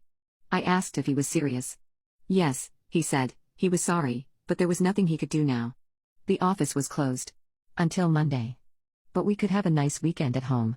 At that moment, I still didn't want to believe that he had orchestrated all of this, although the thought had briefly crossed my mind. I also couldn't talk about it anymore and started crying. To calm myself down, I decided to take my luggage and stay with a friend. In response, he left the room without saying a word and returned a minute later with the car key, which he had suddenly found, and asked me to stay until the next morning. After another 15 minutes of crying, I drove to my friend's place anyway, and the next morning, I went to my ex-boyfriend's. Because I was there to help with the festival, I didn't have time to think about the situation or talk to him. But during the car ride home, I spent a long time trying to find a logical explanation for his behavior. I failed miserably. It's not even his car. He hardly ever drives my car, and when he does, he usually asks beforehand. So, I was pretty sure that all of this was planned. When I got home, he acted as if everything was okay, but he still seemed passive-aggressive. After unpacking, I confronted him during dinner about whether the whole thing was really an accident. After repeatedly asking him because things seemed illogical to me, for example, why he should take my key to work at all, he suddenly got very angry. He said he never said or meant it that way. Was I too stupid to understand his words? Both he and I exchanged insults and shouted at each other. Then a plate flew in my direction, and I left and spent the rest of the day with friends. I knew the relationship was over, but he may not have realized it yet. The next day, while he was at work, 2 friends and I packed all of his things, and then we waited for him to come home. He probably thought he could talk his way out of it again, but I told him it was over. He didn't want to accept it until he saw his packed things. He became loud and aggressive again, but after a 10-minute tirade, he finally returned my house key, threw it on the ground and spat on it, with the words, "You damn SLT, you'll regret this when you die alone. But at least you can screw your ex without a guilty conscience. That was surely your plan, that's what you wanted, right?" And then he left. Since then, I've blocked him everywhere and haven't seen him, and I hope it stays that way. When did you first realize you were no longer a child? When I was growing up, there was a restaurant in my city known for its salad. Anytime you mentioned that you ate there, the next question was always, did you get the salad? Whenever I went there with my family, my parents would order the salad and go on and on about how good it was and how I should try a bite. I was a very picky eater back in the day, so it took quite a bit of nagging to finally get me to give in, and of course, I found the salad to be disgusting. I vowed never to eat it again. Fast forward 20-some-odd years later. My husband and I were at the market talking about our anniversary plans. One of the friendly cashiers overheard us right when we mentioned the restaurant we were planning to visit. "You can guess where this is going," she immediately said. "Have you had the salad? It's so amazing." Rather than diss the salad, I just agreed with her. My husband, however, is from another state and had never eaten at that restaurant. Now he simply had to try that salad since both his beloved wife and the friendly cashier had given it such good reviews. Even confessing that I actually hated the salad did nothing to sway him, he was hell-bent on eating it. Rather than continue to dissuade him, I took solace in the fact that as an actual bona fide grown-up I could order something other than the salad and no one would be there nagging me to try it. A few days passed and it was now our anniversary. There we were at our table waiting for the waiter to take our order. He came over and asked, "Will we be wanting any salad tonight?" My husband answered yes, but before I could order something else, the waiter said, "Very good. I'll be right back," and walked away. He returned shortly after that with a giant salad bowl and 2 smaller bowls. He must have assumed that my husband was speaking for both of us. He served us the salad and then took the rest of our order. After what seemed an eternity he left and my husband whispered, "You don't have to eat it, just give it to me." I couldn't bring myself to pass my bowl to him, however. I was certain there were other patrons watching me and thinking, why won't she eat the salad? Why is she acting like some picky 7-year-old? Rather than confirm their suspicions, I took a deep breath and ate a small bite. It was effing delicious. And that's when I knew the last lingering thread of my childhood self was gone. Broccoli still sucks, though. My wife cheated, she got pregnant with my kid, I gave her the choice to abort, and then left her because I could not get over her infidelity. My 35 male, wife, 32 female, and I have been married for 5 years, together for 8. We have had a very authentic relationship all these years. Lately, my wife started complaining that I neglect her a lot. Some of it is true since I have just started a family business with my friend, and I used to spend a lot more energy in starting from scratch. I know this has been the case since 6 months or so, and honestly I thought my wife would support me, and understand why I do not have the energy to plan surprises for her. She is the kind of woman who expects pampering and tending. Sadly I haven't been able to express the love she craves so very much. Another thing, my wife has a health condition that makes it very difficult for her to get pregnant. Having kids has always been her biggest dream, and she wanted to try a year into our marriage, and even considered IVF at some point, but then our insurance did not cover it and we thought of saving up. She constantly cried to me and got emotional when her sisters and friends got pregnant and how she didn't score a home run when she came down to visit our parents. Now that's out of the way, I had a sixth sense telling me something felt off in the next few months or so. She would stay uncharacteristically busy and all that. Obviously she was cheating on me with someone she met on Tinder. She confessed to me on her own and said she would do whatever it takes to repair our marriage. I was disgusted by her lack of resilience in our tough times and shamed her for her infidelity, and I'll be honest, I called her a lot of names I would never dream to call a person I supposedly love. However, after a few weeks of silent treatment on my end, I agreed to therapy.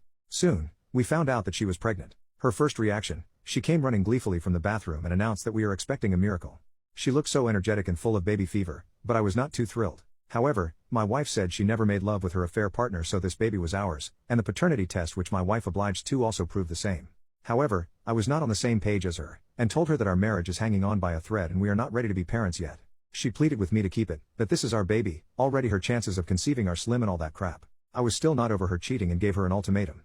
If she wants our relationship back, she has to first prioritize it, babies can happen later. She tried to change my mind as best as I would allow her, but had to reluctantly agree. She got the abortion. Even if there was a strong chance she won't be able to get pregnant again, her doctor warned us of the possibility. My wife has been acting affectionate and we went to our first therapy session a month ago.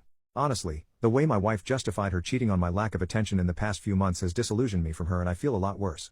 I don't think I can love her the same way I did, and all I think about is her with another dude. My trust is beyond shattered. I consulted a friend who is a divorce attorney and drew up papers, and one day during dinner when she cooked something nice for us, presented it to her. She was getting an anxiety attack, her face lost color, she started crying hysterically and demanding why I was being so cruel to her, that I took her baby and was now going to leave her with nothing. The prenup will ensure this, with little hope she would never get to have a sweet baby again. She screamed and screamed until I left the house without looking back at her. I know having a child was her dream, but I honestly did not know if aborting our child will hurt or help. It hurt, did not change anything. Maybe a part of me was trying to wash my hands off her, because I could not even imagine co-parenting with her or be on the hook for child support for a woman who was so mentally weak. Am I in the wrong here? What's the most disrespectful thing a guest ever did in your home? When I was in my late teens, maybe 19, my dad invited his brother and his new mistress turned wife and her two bratty kids to our house. We had 2 cats, but realistically, they were my cats because I spent the most time with them, loved them, and took care of them. I didn't really fit into the conversation, being so young, so I hung out in the living room while the adults were in the kitchen. My uncle's new wives, I can't bring myself to call her aunt. Kids were going nuts over my cats. They were 2 boys, 9 and 7, both with behavioral problems. They could not control themselves at all. They did not have manners or any regard for things that weren't theirs. So I resigned myself to watching them because I didn't trust the 2 little shits around my cats. And their mom and my uncle sure weren't keeping an eye on them. I even made sure to gently warn them. Something along the lines of, be nice and gentle, or you'll spook them. So these brats dragged all the cat toys I had out and started going crazy trying to get reactions out of my cats. Most cats don't appreciate a lot of upfront energy like that. They're not like dogs. So my cats mostly just stared in bewilderment or ignored them. Then I watched one of these little shits reach out and slap my tortoiseshell cat across the head to get her to look at him. It was the 9-year-old who damn well knew better for sure, and he didn't hold back in his swing. My poor girl was pulled over by it. I was pissed as hell. I dragged him up off the floor and told him to leave my cats alone. Then effectively banished him and his brother to the kitchen for their lousy guardians to watch them. He's lucky I didn't smack him. I've never hit a kid, but that would be the thing that drove me to it. After that I made it clear to his parents that their kids weren't welcome at the house anymore. My mom and dad, who also weren't fans of the less than behaved brats, backed me up. A month later the 9-year-old pulled the same harassment towards my grandmother's 2 cats. Her orange tabby, a sweet little shy girl who was nervous around almost everyone, was terrified out of her mind because the 9-year-old was chasing her around my grandparents' house room to room. He chased her out of all her normal hiding spots that she retreated to when she was overwhelmed. I've never seen that poor cat as scared as she was. So naturally I stepped in because my grandmother was too nice to tell her new daughter-in-law's kids to settle the F down. The little shits played outside after that. To me, there's just nothing more disrespectful than mistreating animals, no matter if they're yours or not, or if it's only playing around. Animal abuse in any form is disgusting. They're a part of the family. They should be treated as such, not like living, breathing toys or entertainment to throw and break. I made sure to limit the amount of time those 2 little kids spent at our house or around our cats. I can only hope they eventually grew out of their habit of hurting and tormenting animals. My siblings and I grew up very poor, and we were horrified when our parents announced that they were pregnant with their 6th child. They expected me to give my college fund, and I am done. I am my parents' 2nd child. I have 4 siblings. We grew up poor, and our parents often depended on financial help from relatives, friends, etc., to raise us. This is because even though my dad has a mediocre job and my mom doesn't work, they just kept on popping out one kid after another. My parents are very religious and believe that children are a gift from God. I think that's total BS. My parents' reproductive choices wouldn't bother me if it hadn't caused mine and my siblings' lives to turn to poop. While growing up, we never had new clothes or toys. We had to accept handouts from family members who were better off. We never went out or did anything fun. To top it off, We knew that the rest of the family looked down on us for constantly asking for handouts. Now, my older brother and I have managed to get into good colleges and are looking forward to a future that will be better than our parents' lives. One morning,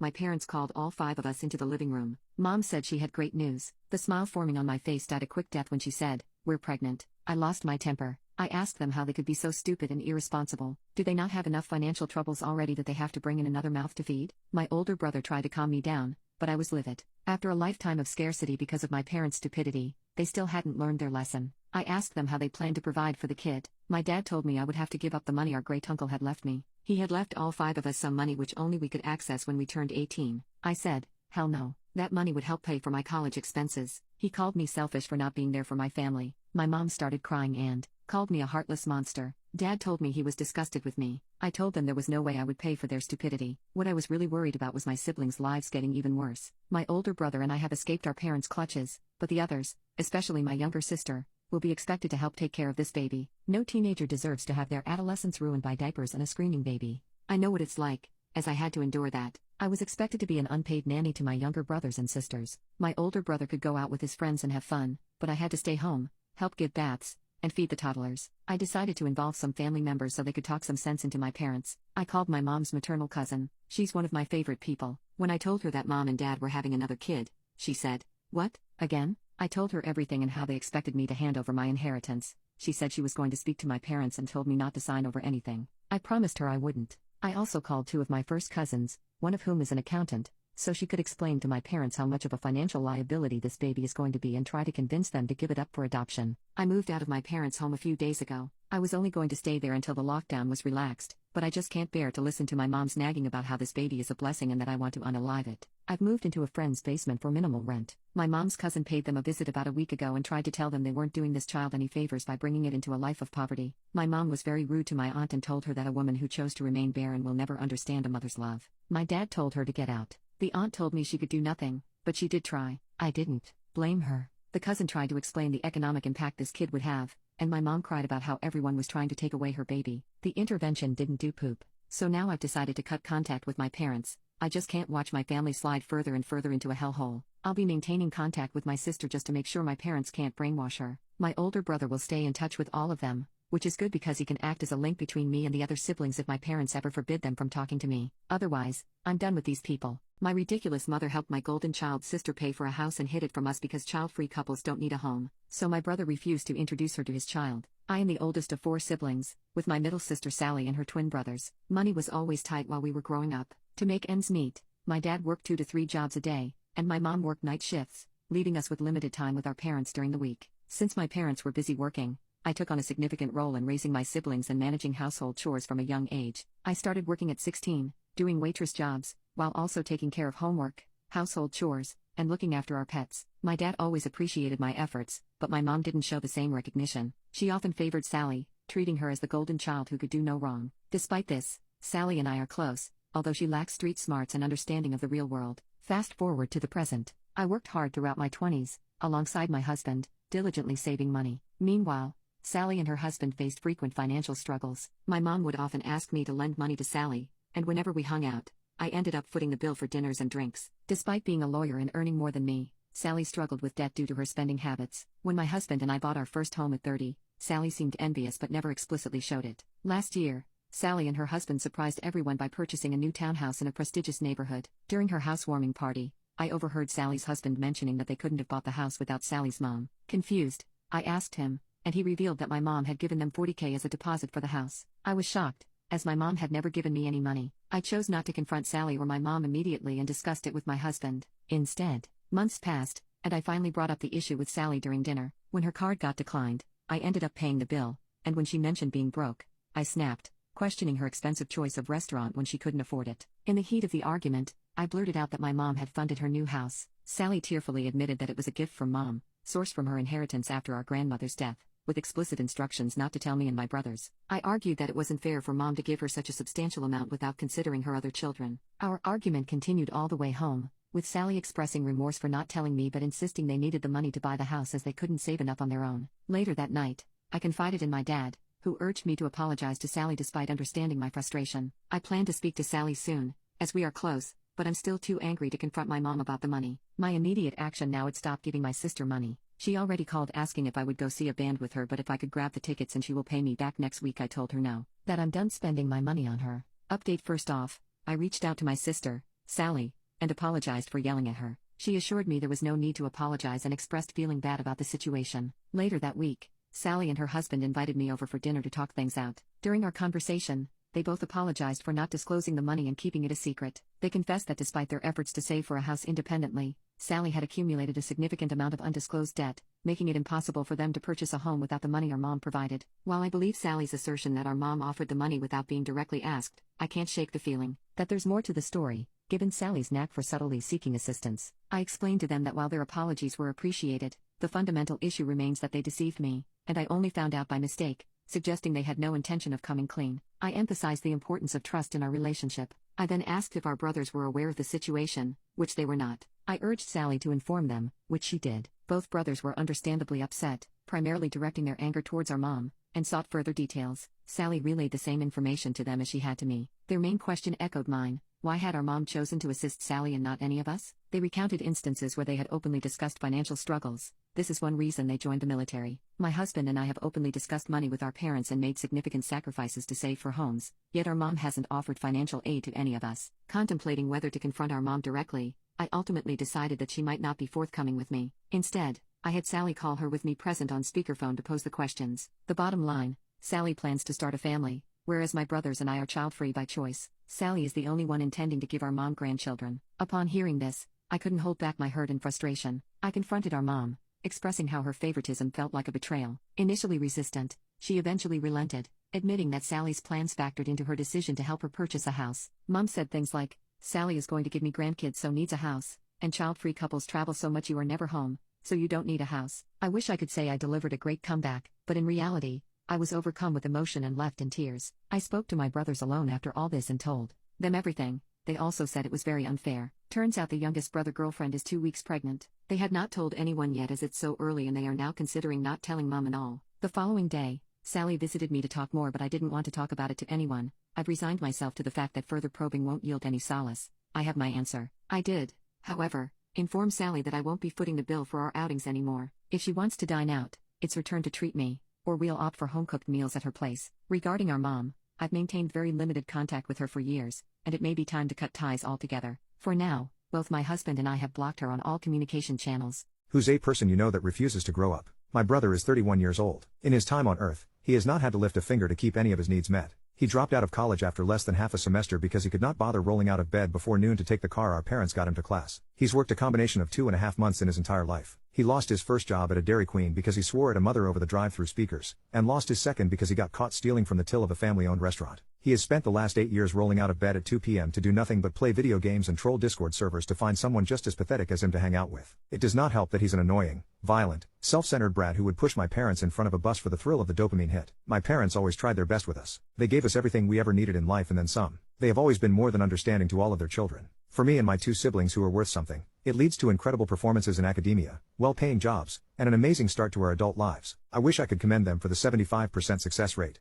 but they have allowed the man baby to sit in his cradle and make demands for 31 years too long. And now, they find themselves with an overgrown toddler who sits in the attic playing Valorant all day while cursing my mom out when she dares to ask him to clean up the rotting garbage he spreads across his room. Last year, Dad had a stroke. He is now at a point where he needs 24-hour care from a professional. My mother is burned out. She retired when Dad had the stroke to take care of him, and it's done more damage to their relationship than 33 years of marriage could ever do. Does not help that they are perpetually harassed by the child demanding his dinner be delivered to him while he screams at teenagers over the internet. Me, all my human siblings, and my parents have been talking for months now about solutions. At the beginning of the month, we decided Dad is going to a care center. Mom will sell the house to move to a 55-plus community close to Dad, and the man baby will hopefully find a box with an internet connection. Mom and Dad have always protected him, but my guess is the stroke finally woke them up to the reality of the situation. Yeah, it sucks, and they are to blame for allowing him to get to this point. But there comes a time to cut your losses and admit you messed up and move on. It's a shame all of the man baby's siblings, including myself, hate his guts. None of us care what happens to him, and it's interesting to say that out loud now that I think about it. I got the privilege to be there yesterday when he got the news. Mom's going to be moving in with sis till the house sells. Dad's going to the care center next week, and movers will be clearing the place out starting pretty much now. He has a month. The eviction process is already rolling. The non-emergency line already knows that his temperamental and violent behind has been served and is ready to respond if he does something stupid. Oh,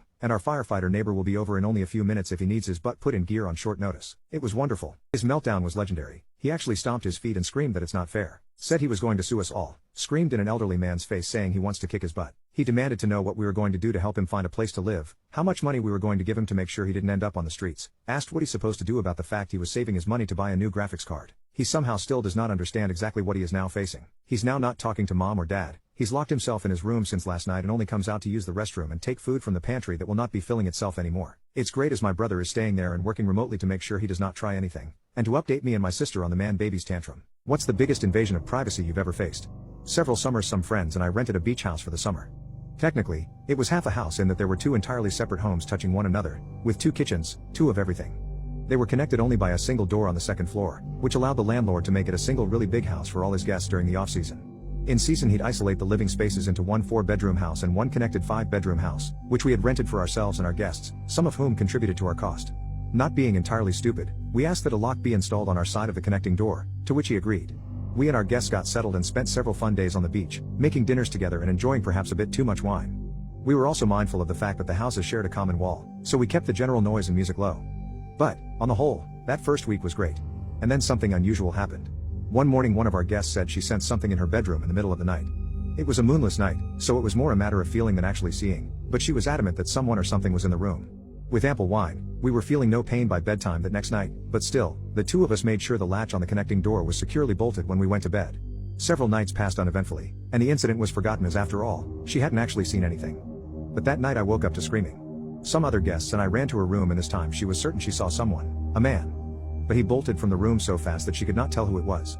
My friend went immediately to the connecting door while I checked the downstairs front and rear doors, but they were all bolted tight, from the inside.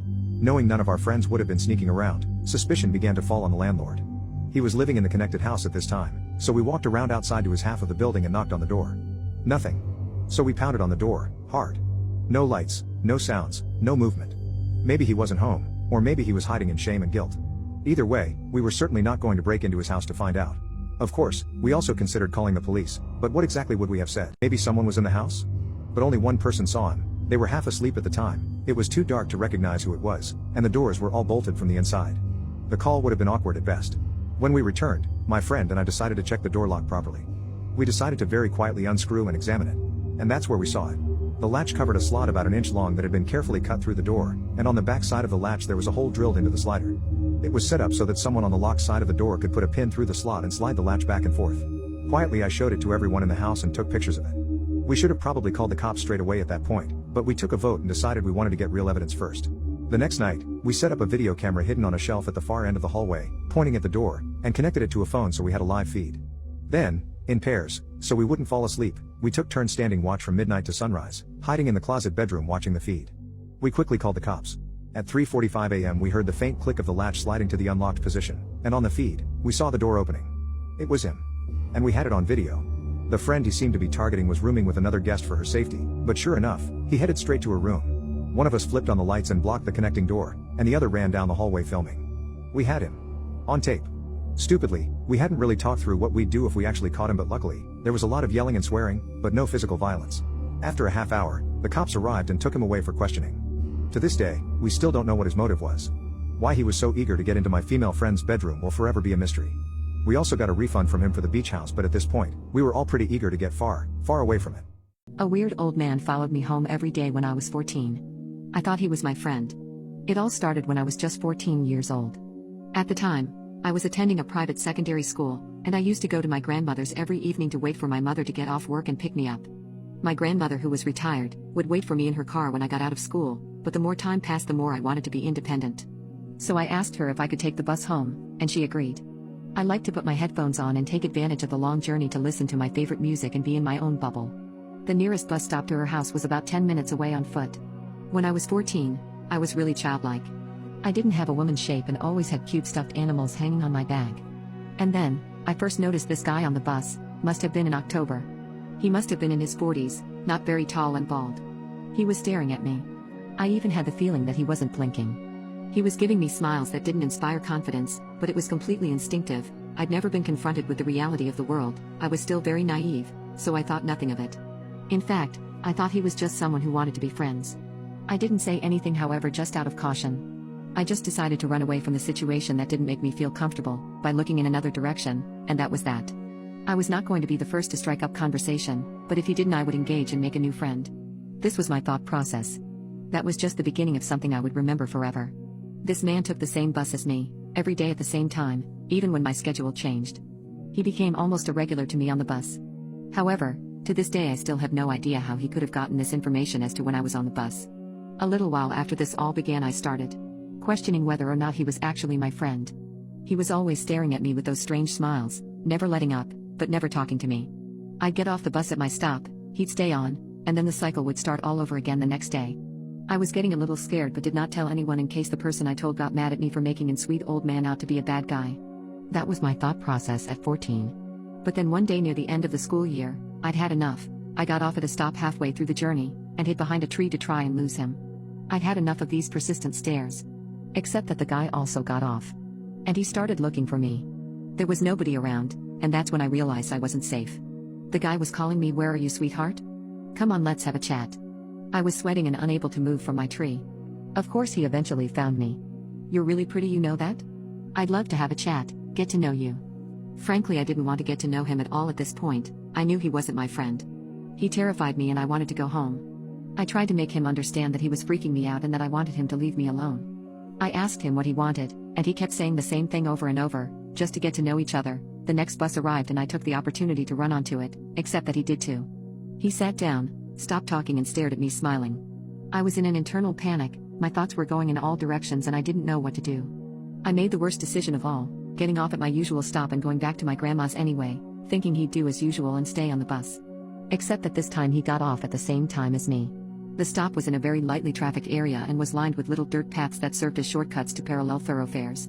I told myself that he was going to kidnap me, that he was going to take me down a small path and that I would never be able to go home again. But I didn't want him to notice my fear, as it seemed to fuel him. So he started asking me to get to know each other again while following me. I picked up the pace but he kept lining up with me, he wouldn't let go. Eventually I reached my grandmother's dead end, and finally saw the light at the end of the tunnel. I ran up to her house, and she was standing in the doorway reading a book. She saw me coming, red face still shaking with panic, with the bald guy staring at us from behind the gate. She saw my face and I didn't need to talk to her. She yelled that she was going to call the cops if he didn't get out of there fast. He turned around and left the dead end. After that, my grandmother categorically refused to let me back on the bus. Until my senior year, she picked me up in front of the school gate every day. I never saw that man again. What is your biggest regret in life? My first instinct is to say going into debt for a worthless degree. At age 18, I took on almost $120,000 in debt for a BA in communications from DePaul University in Chicago. A private, out-of-state university for me. After spending 6 years doing jobs that didn't even require a degree, I had to go back for my master's in teaching, also from DePaul, in order to get a career I wanted, teaching. Now, at age 40, I'm still paying for classes I took when I was 18. Some $400 per month. That's down from the $650 per month I paid right out of college, mainly because my father died and some of the loans were in his name only. I will be paying my student loans until I'm 52, assuming I don't pay them off early. But, then again, I met my wife in college, and she and the children she gave me are the best parts of my life. So maybe I don't regret going into debt for college. Maybe it was worth it, after all. My second instinct is to say moving far from home for college. When I was 18, I was so eager to spread my wings that I moved 4 states away for college. I went from living with my parents, to visiting them just once per year.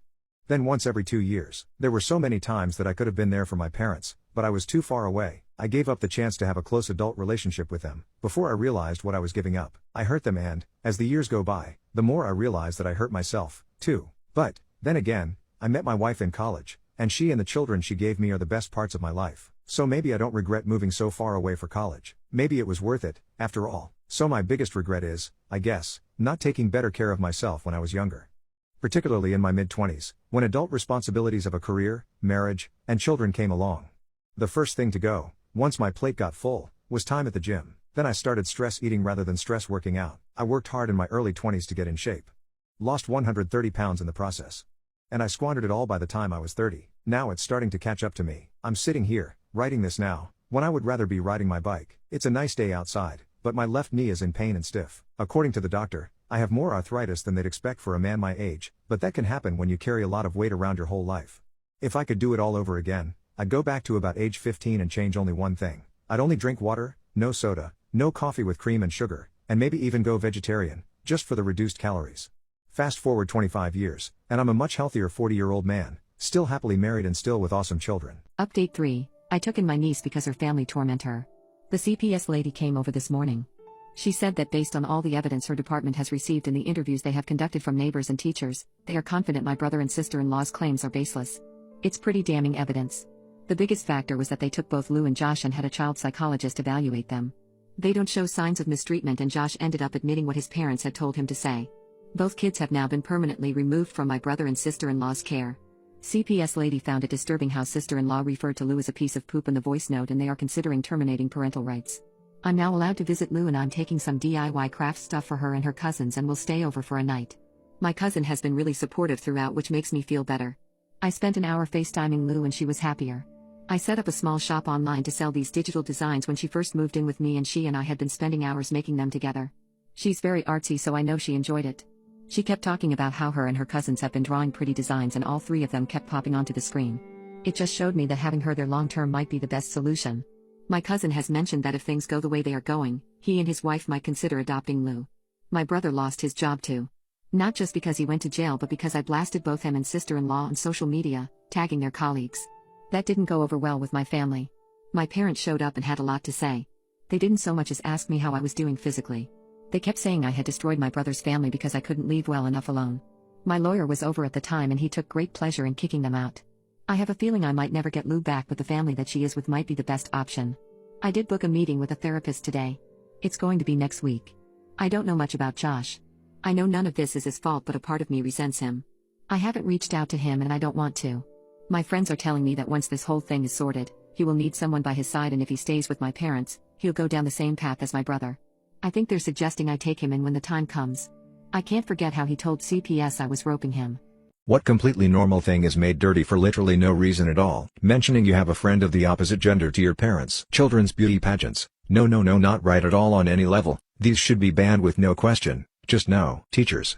I don't want to hear about the teacher you had a crush on in high school. I don't care that it's always been your fantasy to sleep with a teacher. I don't want to give you detention or tell you how you can make up your grades, and I very much don't have a crush on any of my students. You like dominant women, accept it and stop dirtying my job. Okay fine, I accept it. Goddamn, can't a text-to-speech have a little fun?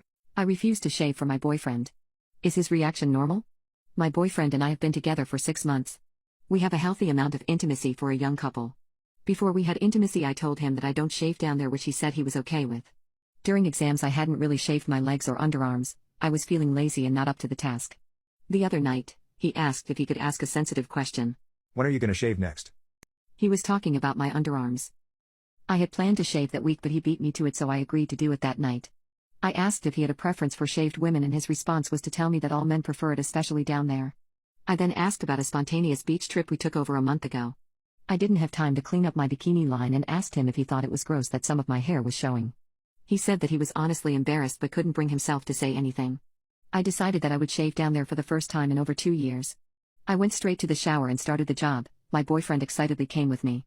As I started shaving, my boyfriend began to rub one out, watching the hair fall down the drain. I was struggling and distracted by his whimpers in the background. I ended up accidentally injuring myself. It was a mess, red everywhere in the shower. My boyfriend got up and left, mad that I ruined his fun. I ended up having to go to the hospital and get stitches, but he refused to come because I didn't finish shaving. I broke up with him the next morning. Edit. I found out a year later he got jail time for being a creep. What is something that instantly killed the crush you had on someone? I saw him at a family reunion. Not only did I see him at it, he got intoxicated and tried hitting on a different cousin. I met who I thought was a sweet girl in college. One day we were walking around campus and talking. We talked about pets. She told me that she had a purebred English sheepdog, that she had killed on purpose because the voices in her head told her that the dog was plotting to steal her family away from her. My ex one time wanted me to hang out in the bathroom while he was showering, so he could tell me about his day. After a few minutes, the most god-awful smell to ever grace my nostrils appeared and I started coughing. In between trying to breathe and trying to ask what happened, he interrupted me and laughed, saying, "Sorry babe, I couldn't wait any longer," and he showed me that he took a dump in the shower. I was pretty grossed out, but accidents happen, I guess. Then he started smashing it with his foot so it would go down the drain. "Oh, don't worry babe, I do this all the time," he said with a smile. He was broad-shouldered, and had wavy dark blonde hair, and a cleft chin. He sat in front of me in Biology 101, and about halfway through the semester he said, "Hi." I died inside. His voice was melodious and deep. I knew he meant, "I love you." He wore thick whale corduroy pants and a nice button-down Oxford shirt, and had a worn leather backpack. He was very handsome. In that 3-credit class I put on my tightest Guess jeans, waited until he was there, then sat down behind him and said hi. He would smile, and say hello. I died every time. I told my roommates about him. Summer came, and we all went home. I was in my local bar with my friends and, there he was. I couldn't believe it. "Hey," I said, "how are you?" He looked up from his beer. "Wow, hi," he said. We chit-chat for a little bit. It was the early 1980s. In a rural area. "Hey, can you do me a favor?" "Sure."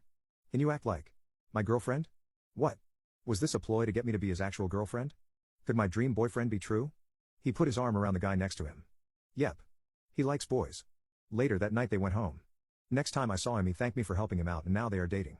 What is the scariest situation you've been in? I was at Burning Man with my wife Rosemary, out in the desert of Nevada. The Great Wooden Man had just burned, and I was witnessing the greatest bonfire I had ever seen. We walked through the crowd to get up close. Then the crowd surged, just a little bit, behind me. Suddenly I realized that if the crowd surged more seriously, I would have the choice of being thrust into the fire or trampled. There was no hint that the crowd would surge again, but I knew that such things happen, usually triggered by people at the back, pushing forward, who have no idea what is happening in front. People had died from crushing in sports events and elsewhere. I told Rosemary, and learned that she had a similar concern. I grew desperate to retreat. We worked our way slowly back through the crowd. It took longer than I liked, but we eventually made it to the back, where there was lots of space. As I looked towards the fire, I realized that someday the surge might take place, and there could be dozens, hundreds, of deaths and severe injury. That would also be the end of Burning Man forever. I've been attacked with a knife. I've been on mountain peaks when a thunderstorm suddenly appeared out of nowhere. I've been lost in a cave and had to be rescued. I've climbed cliffs where a slip would be fatal. But the most dangerous moment of my life was up close to the great bonfire of Burning Man. Today I effed up by making my crush uncomfortable and almost getting arrested. I don't expect to get any sympathy, I'm just posting because I literally have no one else to talk with about this. I know I effed up, I know I'm no better than a dirty effing dog, but I still feel guilty about what I've done, and I wish I could take it back. I'm a 16-year-old high school kid, and I have always been on the weirder side therefore, it's hard for me to make friends. I was bullied on a daily basis in elementary school, and I feel like it really screwed me up. I have zero self-confidence and the only friends I have met online through playing video games. That's why I got so obsessed when Sophie came into my life. She was assigned to me as my partner for a group project in our chem class, and even though we had never spoken before, she was nothing but nice to me. We started studying together, and she kept treating me nicely, and I started to think she might be having feelings for me based on how well she treated me. We only saw each other once in a while, but we had great conversations and I fell for her harder every time I saw her. She had this big, bouncy blonde hair, and her laugh sounded like music to me. Maybe things could have worked out if I wasn't such a disgusting effing horny pervert, and I screwed everything up between us before things even got a chance to start. It all happened when we were studying late in the library one day. We were in a room that had only a single bathroom, and I think we might have been the last people to leave the building. Like I said, I've been dealing with a lot of strong hormones and I think about girls and intimacy all the time. Ever since I started crushing on Sophie, I was pleasuring myself to the thought of her every night. So when she got up in the middle of the study session to use the bathroom, I don't know why but my ears sort of perked up when I heard her start to pee. The door was thin, and it was just so loud and empty in the library, I could hear her peeing so loudly and strongly, and the next thing I knew, I was getting turned on. I know what I did next was wrong, but it was like someone else was controlling my body. I ended up walking over to the door, and pressing my ear against it to listen to her pee better. It was weird, I know, and I still don't know why the hell I did it. Eventually, I heard the hand dryer going, but I was stuck in some sort of trance as I stood there, pressed against the door thinking filthy things about Sophie. I didn't catch myself in time, and the next thing I knew Sophie opened up the door to see me standing right there, with a giant hard-on in my pants. She gave me this grossed out, shocked look, but then started yelling when she saw the state of my pants. She started freaking out and even started crying. She asked me what the hell I thought I was doing and called me a pervert and a freak. My hard-on wouldn't go away, and even though I was trying to apologize, she threatened to call the cops on me right then and there. I begged her on my knees not to, and eventually, she said if I ever came near her again, she would call the cops on me. She stormed out of the library and said if I followed her she would press 911 on her phone.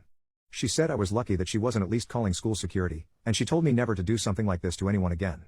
I have been throwing up and crying all night. I feel so ashamed and I never wanted to grow up to be this kind of man. I have never felt worse about myself, and I want to apologize to Sophie, but I'm scared I'll get arrested if I try and talk to her. Have you ever met someone who seemed nice but turned out to be completely evil? Around the time I turned 30, I lost a large amount of weight. While I previously always looked my age or older, I suddenly looked to be about 5 years younger than I actually was. I started hanging out in Allston, an area of Boston known for its nightlife, often with people in their early to mid-20s. There was a guy who also hung out down there who really stood out.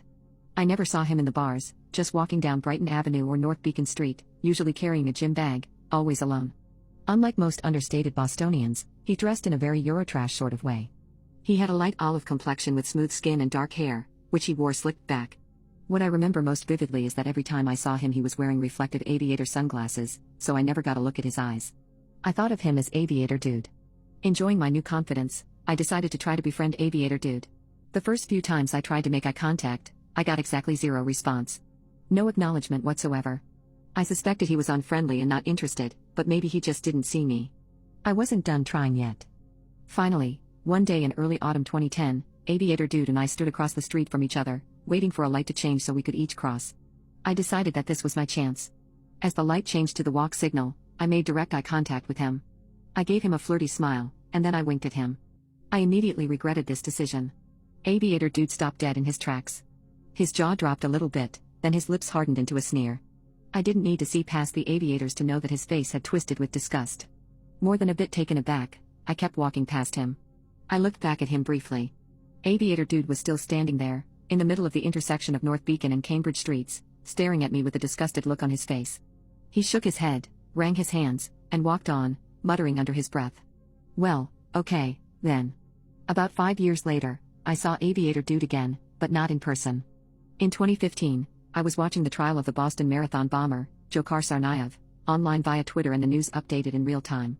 Some of the evidence presented included photographs of Tamerlan Tsarnaev, the older brother who died in a shootout with police. I immediately recognized him. Tamerlan Tsarnaev was Aviator Dude. Not only was he a radicalized psycho responsible for the worst attack in Massachusetts history, one of the points brought up repeatedly by the surviving marathon bombing suspect's defense lawyers was that Tamerlan was abusive to those weaker than him, including and especially the women in his life. A domestic violence charge regarding an ex-girlfriend held up his U.S. citizenship application, and his widow's college friends testified that they heard him getting verbally abusive and throwing furniture at her. It has been speculated that the man may also have been responsible for a triple homicide in suburban Waltham in September of 2011, about a year after the events described above. I'm really glad he rejected me. Would I be the asshole for not dyeing my hair for a wedding? Update: an issue with my friend's wedding. I have a strange problem, and after sharing it with my boyfriend, he suggested I seek help on the subreddit. Here's the situation. I'm a 25-year-old woman who is supposed to be in my friend Zoe's bridal party for her wedding in December 2024. Recently, Zoe met with the rest of the bridal party, including me, to discuss details like hair, makeup, and dresses. Initially, everything seemed fine. She wanted a winter wonderland theme, with different shades of blue dresses arranged as a gradient, complemented by silver accents, snowflake jewelry, and soft makeup. She even suggested blue contacts for those of us without blue eyes, which I didn't find too unusual since I've worn colored contact lenses for Halloween before. However, the issue arose when Zoe requested that we all dye our hair. Some members of the bridal party have natural blonde hair with dyed ends, including Zoe herself. She wants to go platinum for the wedding. The remaining members consist of 2 brunettes, myself included, a strawberry blonde, who apparently wasn't blonde enough, and a redhead. I'm one of the brunettes, and I've never dyed or bleached my hair before. While I've considered it in the past, I always struggled to decide and didn't want to spend money on something I might end up regretting. Additionally, due to years of heat styling, my hair has become thinner, and I'm concerned that bleaching it might further damage it. When I expressed my concerns to Zoe, I politely declined to dye my hair. She reassured me that my hair appeared healthy and offered to pay for the bleaching treatments for all of us. I still declined, thanking her for the offer but explaining that I wasn't comfortable taking the risk. I even suggested wearing a wig as an alternative, but she dismissed the idea, claiming wigs were cheap and unnatural. Zoe insisted on wanting our real hair bleached to match her vision for the day. After a back and forth discussion, she ended up telling me to go home and contemplate the fact that I was ruining her vision. She also mentioned that I'd spoil the photos and wedding video that she and her fiancé planned to share with his grandparents who couldn't attend in person. Feeling sorry for the situation, I apologized, paid for my meal, and left. I really don't want to dye my hair, but I also don't want to ruin Zoe's special day. I believe my concerns are valid, but I can't help but question if I'm being difficult or mistaken here. Edit: to clarify the hair color situation, I'm a level 6/7 on the scale, while the other brunette is a level 5. Zoe wants all 6 of us to be at a level 9/10, with only herself being platinum at a level 10. We both have green eyes, not dark brown like 2 of the other girls. Edit 2: I woke up to find this thread locked with numerous comments I haven't had a chance to read yet. Fortunately, I have the day off from work. I want to express my gratitude to everyone who offered advice and support during this bewildering 24-hour period. My goal is to meet up with Zoe in a few days to discuss this situation calmly and find a compromise that doesn't involve bleaching my hair. I've made a copy of this post on my profile if you have any further thoughts or advice. I'll also try to filter the comments and answer some of the questions. Thank you all once again. Update: would I be the asshole for not dyeing my hair for a wedding? I met up with Zoe to discuss the concerns shared in the Reddit comments. It turned out that Zoe had seen the post online because someone had sent her one of the TikToks where it was discussed. She mentioned feeling embarrassed about the situation being public but understood that I needed advice from people who weren't involved in the wedding. We both apologized to each other, and she admitted that asking for the bleaching was out of line. She hadn't realized the complexities and potential damage involved with bleaching dark hair, as she had only done it once on her naturally blonde hair.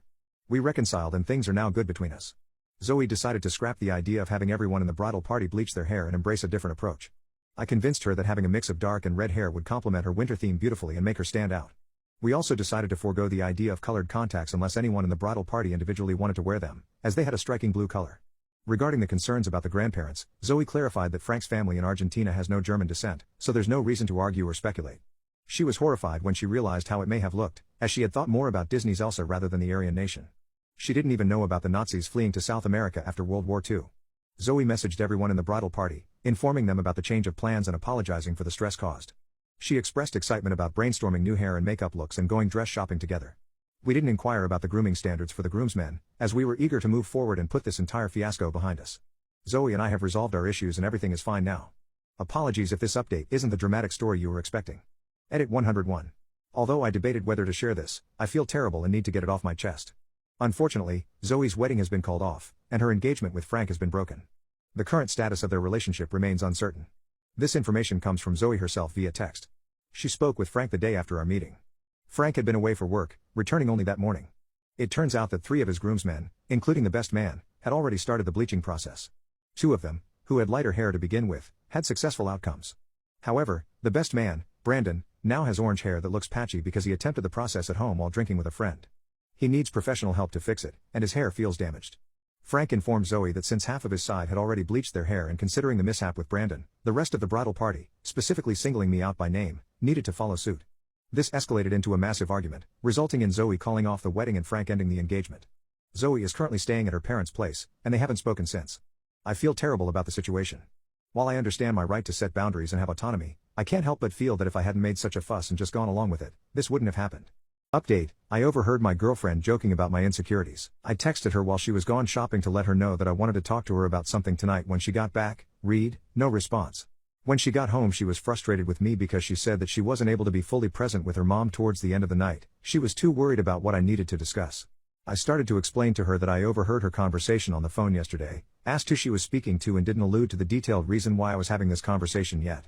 I could tell she was a bit embarrassed and got a bit defensive. Then she basically just told me that I didn't have any right to listen to her private conversations and that it was her sister she was talking to.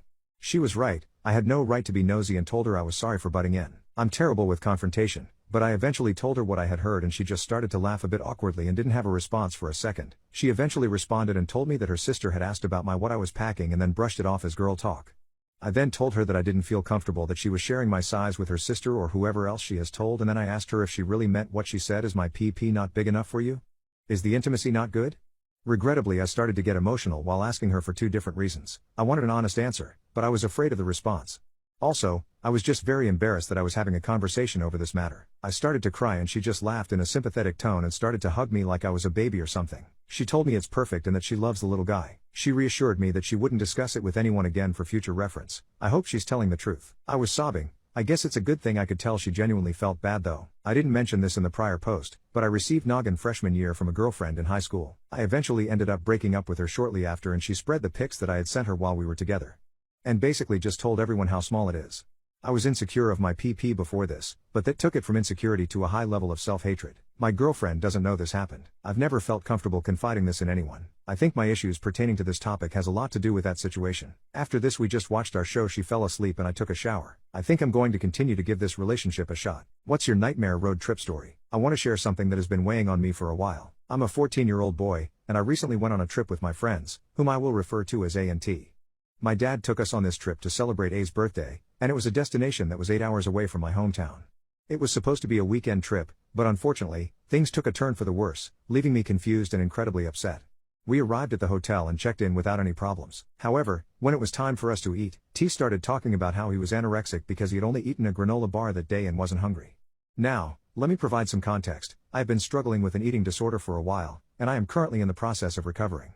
T's comment, combined with his refusal to eat, triggered some negative feelings and brought me back to my unhealthy habits. However, I want to reassure you that I am doing better now. To make a long story short, his comment affected me, and I didn't eat much during that trip. Later that night, while the 3 of us were hanging out in the hotel room, A's dad was not present, and we were simply having random conversations. Somehow, the topic of intimacy came up, and I mentioned that I was not really interested in it and that it made me uncomfortable. Unfortunately, this seemed to spark something in their behavior that made me feel uneasy. Firstly, T asked me if I wanted to see a picture of one of my ex-friend's genitals, even though I clearly said no. Regardless of my rejection, they showed me anyway, insisting that since I'm gay, which is true, I should be interested in that kind of thing. It was gross, and I tried my best to move past it. On top of that, A had recently gone through a breakup, and he was heartbroken because he loved his ex-girlfriend deeply. I was there for him, offering comfort and support during this difficult time. But then, he started making jokes about the three of us having a threesome to help him forget about his breakup. It's important to note that this happened after I had already mentioned how uncomfortable I was with the topic of sex. I laughed it off, hoping that the jokes would stop. Unfortunately, they didn't. The next day, we went to the mall, and throughout the entire day, they continued making inappropriate jokes about the three of us engaging in intimate activities and how fun it would be. They even dragged me into a store called Spencer's where they pointed out items they said they would use. They ended up purchasing something, but again, I laughed it off to avoid confrontation. When we returned to the hotel room, A's dad was once again out with a friend. This is when things started to get weird. We decided to go to the pool, and throughout our time there, they continued making comments about how it would be funny if we did something intimate in the water. They often picked me up, held me, and touched me while standing between the two of them. I thought this behavior was simply platonic, so I didn't think much of it at the time. After returning to the room, we started talking again. T and A even made out as a joke, and then they asked if I wanted to join in. I declined because, by this point, I was scared and uncomfortable. A then made a comment that crossed a line for me. He asked if I masturbated and demanded that I go into explicit detail about it. I obviously refused. A and I have always been like brothers, and he knows that I am sensitive about these topics. He has always been respectful in the past, but when T was around, A's behavior changed drastically. Hearing someone I consider to be like a brother talk about wanting to engage in intimate activities with me in a non-joking manner makes me feel disgusted. It also makes me wonder what could have happened to me if I had agreed to any of their inappropriate jokes. Honestly, I didn't dwell on this situation too much until I spoke to my friend Elle, a 14-year-old girl, about it. She, along with some of my other friends, informed me that this could be considered intimate harassment, and if I had gone along with it, I could have found myself in a far worse situation than just creepy flirting. Thinking about it now, I feel sick and violated. You may think I am overreacting, but please remember that I am only 14 years old. I wanted to go on a fun trip with my friend for his birthday, not experience harassment without a way to escape. I don't know what to do now. As an only child with a lot of family issues, I became attached to A because he was like the older brother I never had. Perhaps I developed an unhealthy dependency on him. Cutting ties with T wouldn't be a problem, but with A, it would break my heart. I am lost and confused about what to do next. It's difficult for me to accept that he can be so different when T is around. Despite that, I don't want to lose A. I grounded my son after he painted his nails. Now he hasn't spoken to me for an entire year. I love my teenage son, but I would be lying if I said I wasn't disappointed in the type of man he has been growing up to be. My son started developing a sort of alternative style ever since he was in middle school. It started with him wearing all black, but ever since he entered high school, he's taken his weird fashion extremely far, and I'm just not a fan. My wife doesn't seem to mind, but she's a pretty passive woman and has never been a very strict parent like me. If I were to describe how my son dresses now, he wears big baggy black clothing and lots of chains and rings. At one point, he was even dyeing colored strips into his hair. I remember being so upset the first day I saw this. It was just so embarrassing to see my child walking around like that. Now I don't have a problem with gay people or anything like that, but I never really wanted that type of thing to be a part of my own household. I've never confronted my son about his sexuality, and I really just don't want to know if he does happen to be gay. Our relationship is already sort of strained, and I feel like if I found out he wasn't straight, it would make it very hard for me to treat him the same. Like I said, I don't have a problem with gay people, I just don't want to be shoved in my face. On top of everything, ever since my son entered high school, he has made friends with mostly girls. At first, I was glad to see this, and I was happy that my son still might have a chance at growing up into a real man's man. But as time went on, I realized that he wasn't in a relationship with any of these girls. Instead, they were all just his close friends. He constantly has his friends over the house, and is part of a friend group with 3 other girls. To be fair, these girls have always been nothing but polite to me and my wife and are always respectful of our house. Still, it just rubs me the wrong way that my son doesn't seem to have many close guy friends, and I feel like it's not good for him to grow up that way. I tried my best to be non-judgmental towards my son even though to me, he looked like more of a freak of nature every day the more he kept leaning into his alternative fashion. I didn't understand it since all of his friends were normal girls. He was the only weirdo in his friend group who dressed like some sort of 90s mall rat. When I look at him, he honestly reminds me of the kind of kids I would pick on in high school. Anyway, about a year ago, I ran out of patience with him when he came home one day with his nails painted a shade of bright blue. My son had never done anything like this before, and I couldn't help but feel overwhelmingly disgusted. I told him that he had gone too far with his emo bullshit and that I couldn't continue letting him make a fool out of himself like this. I told him that, at one point, he needed to become a man, and painting his nails made him look like some sort of weak tea. My son and I had never really been close, we didn't even speak that often, so he looked very hurt as I was telling him all this. But I couldn't help it, he had needed a reality check for so long, and there was no avoiding this conversation. I told my son to go get nail polish remover and remove his nail polish right there in front of me. That's when he started to get angry and said that he didn't have to change himself just to appease my Doomba homophobic self. My son has never spoken to either of his parents this way, and I knew that there was no way I was letting him get away with it. I yelled at him for cursing at me like that, and I told him that he would remove his nail polish immediately or there would be serious consequences. He said that there was nothing worse I could do to him than continue being such a hateful father, and that's when I lost my poop. I told him that I would ground him for the entire year if he didn't remove his nail polish within the next 60 seconds. He looked at me and told me that I could try, but I would never be able to control him, and that he hated me. He ran up to his room after this, and I followed through on my threat. I took his phone away and replaced it with a flip phone, and he wasn't allowed to go out or have his friends over anymore. All he did after that for the rest of the year was call his friends in his room and completely ignore me. One night I overheard him crying to my wife about how much he hated his life since being grounded, but all she said was that I was his father and he needed to respect me. I was proud of my wife for sticking up to me behind closed doors, and I still felt like I had made the right decision. I won't lie and say that it hasn't been a difficult year. My son stopped talking to me the day I grounded him, and I honestly do miss him. He graduates next year, and I just hope before then, he'll realize that I was only ever trying to do what was best for him. I was a spiteful little poop, but they deserved it. I was cut off from my family 5 years ago because of my addiction. They said that they would only be in contact with me again if I got clean, and I did. It was hard, but I'm happy with the life I've built. 2 years ago, they visited me and asked if they could come inside. They wanted to see how I was living and I agreed. My parents seemed happy with the changes, but my sister looked skeptical. After the visit, we tried to maintain contact, but it just made things more uncomfortable between us, so they stopped reaching out to me. They haven't spoken to me since last year when my sister texted to say that she missed me and wished life had been different for us, especially since she had recently gotten engaged and wanted me at the wedding, which was a big deal because in our family, you are only allowed to have your siblings as your wedding party. They invited me over for dinner so we can talk about how we can build bridges between us, now that I'm a different person from who they knew and loved before. But here's where my FU attitude comes in. I like who I am now and I'm doing really well for myself, but them knowing that doesn't mean that they should be able to just come back into my life like nothing happened. And no amount of talking is going to change that. It wasn't even just about them cutting off contact with me when they did, it was also about all the times before then where it felt like no matter what, I wasn't good enough or deserving of their love and attention simply because of who I am or how I looked or dressed or acted in public. Not really a big problem considering that at the time, nobody wanted anything to do with me anyway. My sister's fiancé also wants to get to know me, but the only thing I can think of is how they and the rest of my family spent years making me feel like a piece of poop. I don't want to give them my time or emotional energy when I could be spending it doing literally anything else. I replied to the message by saying that I'm proud of her for all the wonderful things she has in her life and that if they want to talk to me then I'm always free and it isn't a problem because it would be good for them to see that I'm doing well, just not right now. My sister then sent me a long message saying that they didn't just want to see how well I was doing, they wanted to figure out how we can build bridges between us and get back to being a family again. So she's not going to make an effort, she's going to do the equivalent of taking a kid out for ice cream after they got their shots but are still upset. My mother-in-law wants to share my husband and I's bed when she comes to visit. My mother-in-law has always been really weird towards my husband. Whenever she's around she's constantly touching him. Whenever she comes to visit, she spends the entire time holding my husband's hand, and stroking his hair, and I have even seen her sit on his lap here and there. I never really brought up how weird I found her behavior towards my husband, since I'm not very close with my own mom and I figured maybe their relationship was more normal than it looked. But recently, she's gone way too far, and I wished I hadn't let all her past behaviors slip until now. My husband has never mentioned his mom being overbearing or overly touchy, so I was nervous to ever have to bring it up. My husband and I moved into our new house about 2 months ago. It's far from our hometown and my mother-in-law had a full-on panic attack when she found out we were moving far away from her. I listened to my husband reassure her again and again that she could visit and we would come to visit her often. Secretly, it was making my stomach turn to hear all this. I was happy to get distance from her since she has always been so involved in our lives. I wanted to start my husband and I's family in a fresh new area and not have his mom around every day. When we still lived in the same town as her, she would come over literally every single day. I'm not even exaggerating. My husband gave her a key to our old place without asking me and she was in our house all the time. She even caught up being intimate once and the next day she had the nerve to ask me to please act more ladylike. Lady, I live here, not you. She was already giving us so much grief for moving away, but her latest request is my last goddamn straw. I've officially had it with my mother-in-law to the point where I'm considering making my husband choose if he wants me or her in his life. My mother-in-law invited herself to come visit us the week we moved into our house and my husband accepted without mentioning a word to me. He told me she was coming the day of, and I told him I was getting tired of him always putting his mother ahead of our marriage. He said that he was just trying to be a good son and that he loved his mom. I asked if he loved me too and he just kissed the top of my head and hugged me to end the conversation.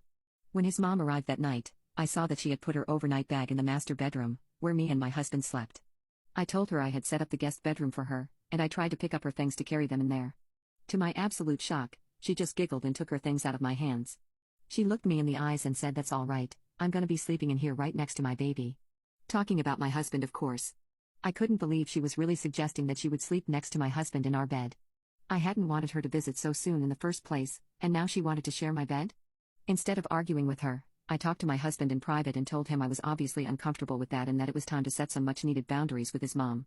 I wanted to cry tears of anger when instead, my husband said she would only be here for a couple of days and that we should let her share our bed since she was still adjusting to all this. I'm fuming. All this has made me realize that I married a full-on mama's boy who will always pick his creepy mom over me. I am not sleeping in bed with that woman. I decided to leave the night and I've been taking some time away from my husband while I reevaluate this marriage. He can stay there with mommy dearest since he seems to see her as the love of his life.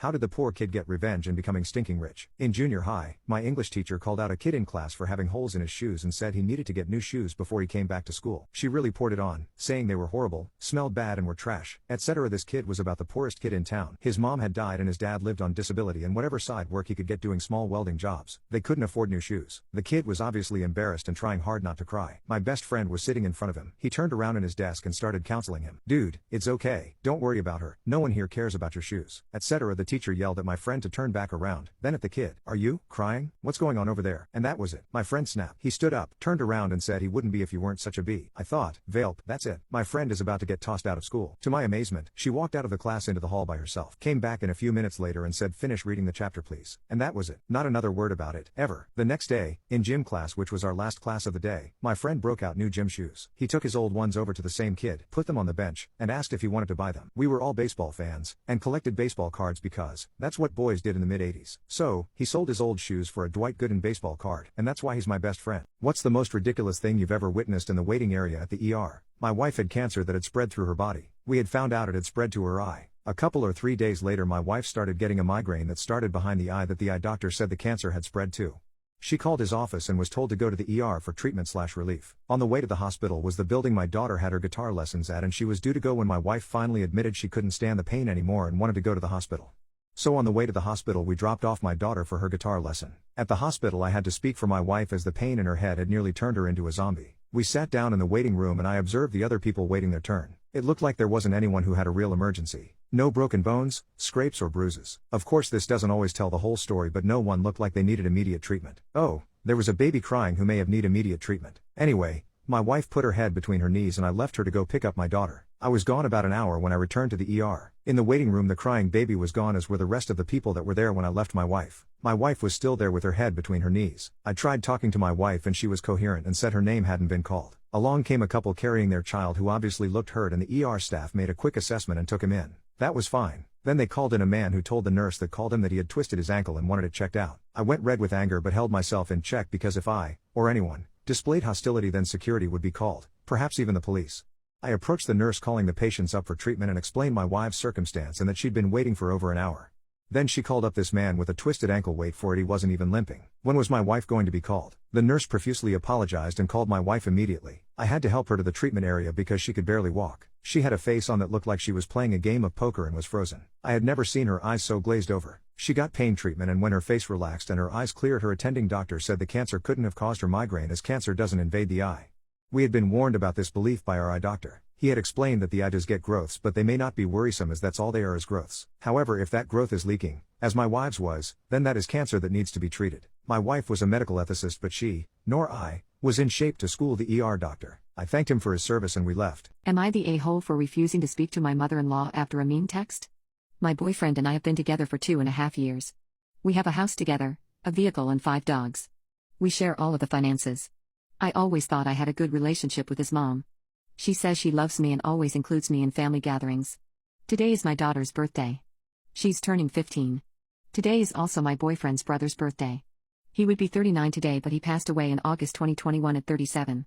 So today I got 2 texts from her pretty much back to back. One is wishing my daughter a happy birthday and that she has a card for her.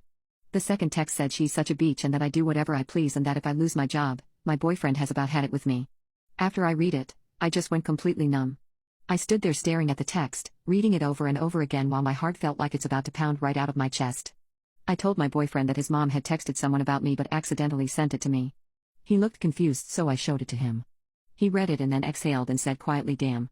He did call his mom and told her she needs to stop texting and then all I heard was yeah and then thanks a lot mom and then he hung up on her.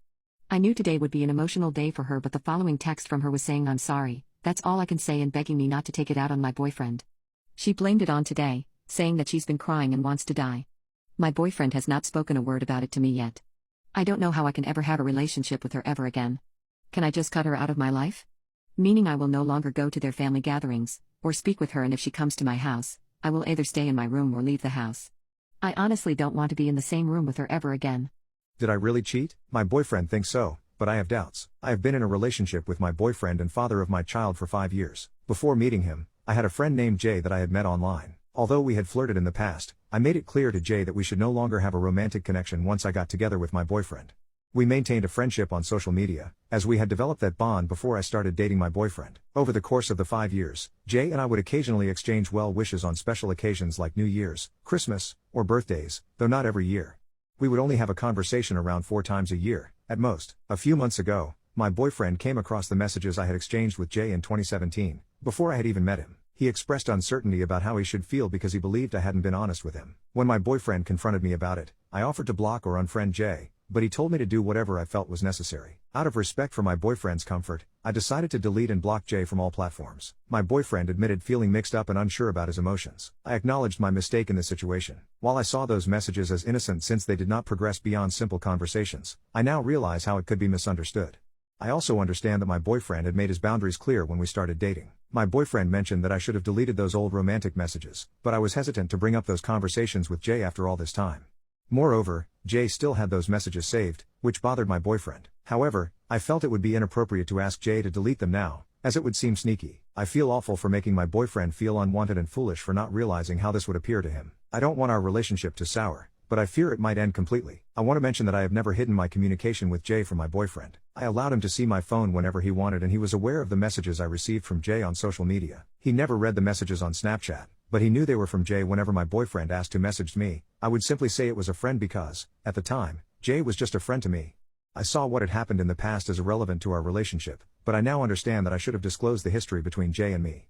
I am at a loss for words and uncertain about what to do next. TLDR, my boyfriend discovered flirty messages that I had exchanged with someone before I met him. Throughout our relationship, I maintained occasional contact with this friend through social media. My boyfriend believes I have been cheating by allowing this person to remain in my life all these years. I am unsure about how to proceed from here. My cheating boyfriend is so poor he is trying to force me into a three-way relationship with his best friend, but I think they are trying to trick me into getting pregnant. My boyfriend totally shocked me this month when he started to push me into being in a throuple with his best friend. My boyfriend and I are very sexual and love to experiment with new things, and it all started when my boyfriend said we should have three-way with his best friend. I've always wanted to have a three-way but we haven't had the chance.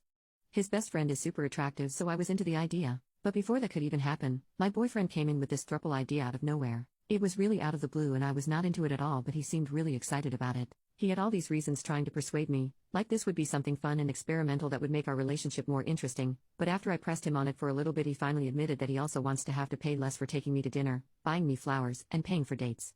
All the stuff that comes with having a girlfriend. I had no idea he was so cheap or would go so far just to get out of spending a few bucks on his girlfriend. I texted his best friend to see what he thought about all this, hoping he would think it was as weird of an idea as I did. Boy was I wrong. He was super into the idea of the throuple and even started to come on to me.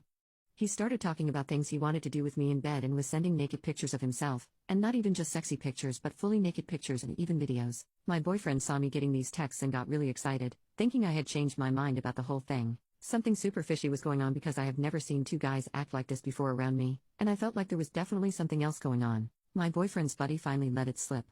He said while he was flirting with me that he knew my boyfriend had been wanting a baby and that our throuple might help the process along. This was even more shocking and out of the blue, so I just stopped texting the friend altogether. I figured if I just dropped it my boyfriend would eventually forget about it and drop it too, but I can't believe how far he went after that.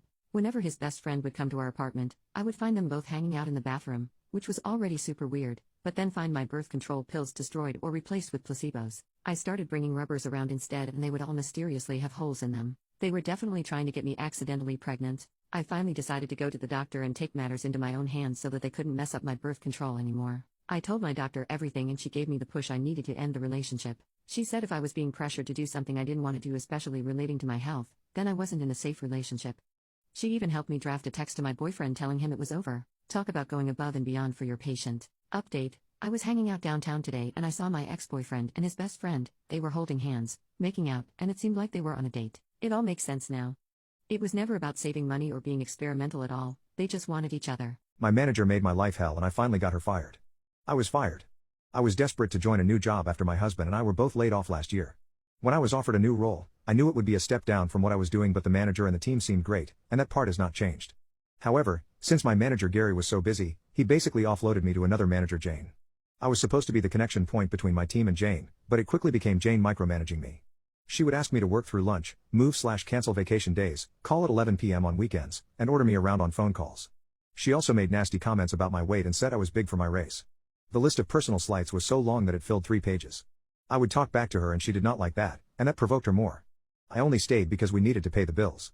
Finally, I had a mental breakdown on a Friday afternoon, after she yelled at me for something trivial about scheduling a meeting without including someone from her team who I didn't know about. I was dealing with a family tragedy and couldn't take it anymore. I told Gary about the situation with Jane and he was sympathetic and not at all surprised considering half her team quit. He immediately offered to move me to a different team under him. I was thrilled. Well, turns out going to the new team didn't help.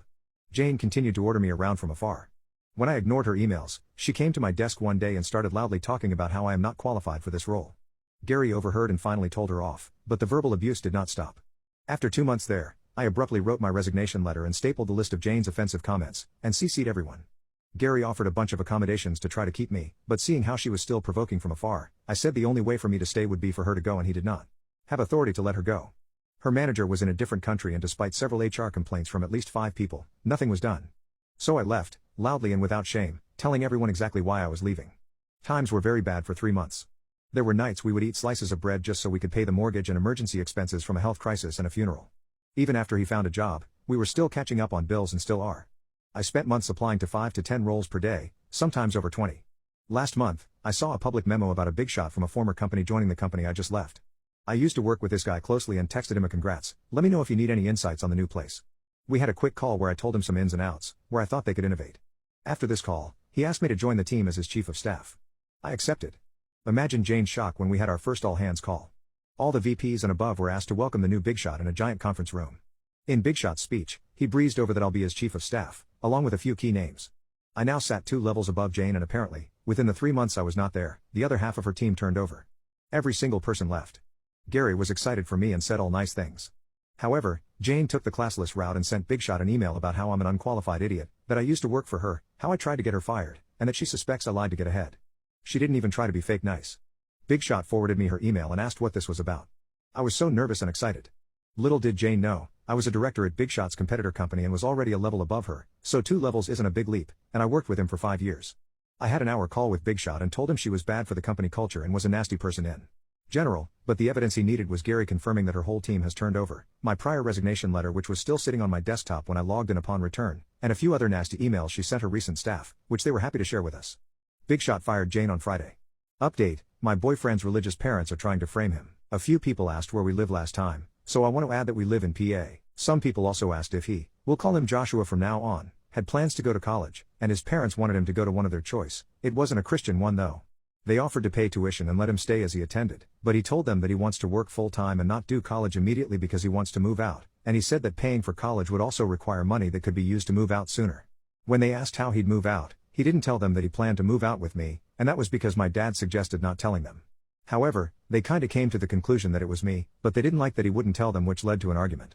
My dad was able to help him get the documents he needs to work, and we've kept this a secret from his parents. I'm planning to attend college in the fall, and I plan to move out from my parents in early August. However, his parents did something after their argument that has Joshua really upset. I've been helping Joshua apply for jobs, and one of the ones we applied for was the local gymnastics gym he used to go to growing up. They had him come in, and he still knew many there. They gave him an interview that he said went well, and they told him they'd get back to him soon. He wants to get a second part-time job until one of the full-time applications comes back, but his parents found out because of their parental controls and called the gym with a bunch of lies. Basically, they told the gym that they stopped having him attend when he was younger because they found inappropriate gymnastics searches on his phone and that they pulled him out because it wasn't safe for him to be there, but he never did anything like that at all. We only know this because one of the assistant coaches told Joshua about what his parents said, and Joshua told him that it wasn't true. The coach who told him knew him when he was younger, but we don't know how he knew because he's not a head coach/management. Maybe it got around to him somehow, but we don't know how. I'm writing this because it's been over 3 weeks since the interview and he hasn't heard anything since. He wants to call and ask if they're still considering, but he isn't sure if he should. My dad suggested applying for another gym along with no longer applying through his phone and only at my parents' home, but he's really depressed because he knew people there and was really excited about going back to somewhere he missed. He's also been depressed because of what his parents did, and he's afraid that they'll continue to come after him once he moves out. I'm gonna buy him a new phone before he moves out, but I want to ask how to help him because he's paranoid of his parents ruining future things along with if he should call the gym back or not. I also want to ask if a restraining order could help because if they're this bad before he moves out, they'll probably be worse once he does. What are the benefits of being unattractive? A little late, but there is a girl at my college known for sleeping around a lot. There are a bunch of rumors surrounding her, but I know for a fact that she has taken 2 random guys up to her room on the same night. I worked as a doorman at the time. She wasn't the best student by any means, choosing to party over studying or anything like that. About a year ago, I was drunk at a bar and saw her there. She saw me and we talked for a bit and she asked to dance. I'm not the most attractive person by any means, so this had never happened to me. I took her offer, why not, Could be fun. After about 4 songs worth of grinding or so, she turns around and gives me this wide-eyed look. She quickly says I have to go and rushes out the door as quick as she could. I assumed she had a moment of clarity and left. I met back up with friends, told them what happened, and we all left a bit later. The next day there is a huge party and apparently she didn't go. People were saying she wanted to study instead. In fact, she didn't go to the bar or any party for the rest of the semester. She made Dean's List that semester and is on track to make Dean's List this semester too. When I talk about it to my friends, they say she probably hooked up with someone else that night or she went out a different night, but I saw her look of shock. I saw her directly leave the bar. I know she didn't go to that party that she would normally go to the very next night. She hit rock bottom by simply dancing with me and it was enough to truly change her life. I found my sister who disappeared from everyone more than 15 years ago after she ran away from home, and she's acting like it never happened. I'm really happy and confused and I really don't know if I can talk about this with friends and family, but I need to share my experience with someone because I really missed my sister. When I was 10 years old, my older sister who was 22 at that time disappeared after leaving a note to our parents, saying that she's okay and just wants to start her life over. My sister was always a lonely but outgoing person. She always told me that she enjoyed solitude from time to time, and noisy things took away from her quality of life, because to be honest it was loud where we lived and it was annoying even for me. We lived in a dangerous neighborhood so it wasn't too safe, and she hated not being able to go for a walk at night or do things at night alone. She was depressed and I remember seeing her suffering from severe anxiety attacks. She used to hit herself to stop them and she had a strong TCA that triggered those things. She suffered from other mental issues as well and talked freely about that. She talked about those things in front of me and these are things that leave a mark on you. She was the favorite of the whole family although my parents never put pressure on her. They always let us do our life. My brother who was 19 at that time knows that. My sister was the golden child. My grandfather always made it clear that she is his favorite granddaughter, even now. She was the calm but funny kind of person. She was the closest to my parents and uncles so when she disappeared from one day to the next, no one understood what was going on. Even my sister had never traveled alone except to go to work and she always notified my mother that she was okay for safety reasons. She left a long note clarifying that she doesn't want to be searched for, but she loves us. It was a big blow for the family. I remember my mother wanting to report to the police but they said that my sister was not a minor and the note said that she left by her own so they can't do anything. In a way, my other brother knew that this would happen at some point, since our sister mentioned a lot that she wanted to leave everything and go live in the countryside, or become a nun and live in a calm place without any worries, but nobody took her seriously about that. She was always the kind of person who did things without telling anyone. She liked her solitude sometimes even if she was always friendly. The first months and weeks were strange. It wasn't that she had passed away but that she disappeared because she wanted to. I remember my mother missing her because they always shared the afternoons together. I also missed her a lot. Even years later my family missed her, and at Christmas or her birthday someone would always say, maybe she'll show up now, or we would wonder how she's doing or if she was alive. Okay, now back to the present. I'm on vacation in the south of my country. This part of my country is very expensive for a tourist and I am the only one in my family who is able to come now that I am an adult. It's a place full of villages, and while I was exploring, I came to a place where they sold typical handicrafts of the place. While shopping I can swear that the first thing I saw was my sister looking at some crafts on a shelf. She looked more adult but obviously I recognized her instantly. We are really similar after all. I didn't really know how to react after so many years and I didn't know how she would react, but I went over it and said her name. What I didn't expect was that she would smile instantly when she saw me and called me by my nickname. I thought she had escaped because she didn't want anything to do with the family even if in the note she said she loves us, but she was greeting me as if nothing had happened. She told me that she didn't expect to see me there and asked me if I was on vacation. She said that the village used to be not so touristy, but now more people started to go and many villagers opened stores for the tourists. I was upset. I was angry with her for leaving us and pretending that nothing happened but I couldn't react, so I just asked her if she lives in that town and she said yes, it's a place filled with old people. We talked for a few seconds. She asked me what I'm studying and if everyone at home is okay. She told me I'm taller and thinner. Then she gave me a kiss on the cheek and told me that if I have a few days off I can go visit her, but she doesn't have a cell phone so she told me that she's almost every day there. My sister also told me to send hugs to our parents. I'm confused and full of questions about her. She doesn't even want to hide. She didn't look or talk to me like someone who wanted to run away from something and hide. She was just happy to see me and happy to know that we were all good. But I also feel resentment for her when I think about all that our parents and grandparents suffered when she disappeared, making my mother feel that she was a bad mother because she couldn't protect her. But I'm ambivalent as I'm also happy to know that she's okay and that she doesn't hate me or the family, but I'm also confused. Her behavior wasn't that of someone who is hiding or who doesn't want to know anything about her past. She was just happy to hear about us. Update: on Sunday I finally found my sister again. She was selling things in the park with other stands. All of them are Rastafari, not hippies or a sect. I walked over and she greeted me just as happily. We talked a couple of things out and my sister told me that she doesn't have a cell phone so it was impossible for her to tell me that she wouldn't be there on Saturday. I spent the afternoon with her at her stand and after that we went to her house. She lives alone and sometimes with her friends. We talked for a while and at one point she broke down and hugged me. saying she was trying to stay calm all this time and didn't know how to react because she didn't want to make me cry too, because she remembered that I was really sensitive but she couldn't hold it anymore. We just cried and talked a lot. My sister was tired of people. She said that our house was her safe place but hated the idea of having to work every day and didn't want to study anything. She was our parents' golden child, so they let her do whatever she wanted, but she knew that at some point she had to make something of her life. She was tired of how stupid and empty everyone was, of the politicians, of the TV showing empty things, of the noise everywhere outside when she wanted peace. Even sleeping in our home was stressful for everyone, because of the noises outside during the weekends when she wanted to be alone to smoke and listen to music. To be honest, in my memories as a child I didn't remember the obvious smell of Zaza that my sister had all the time. That added to the pressure that society put on her to be physically perfect, and it made her want to leave everything behind. She didn't want to die but realized that my parents were miserable when they saw her being miserable. This is something I didn't know, but my sister said that our father had 2 jobs to be able to pay for her psychologist and medication. Also my father used to spoil her a lot with the only food she'd eat without feeling guilty. Running away was like dying symbolically.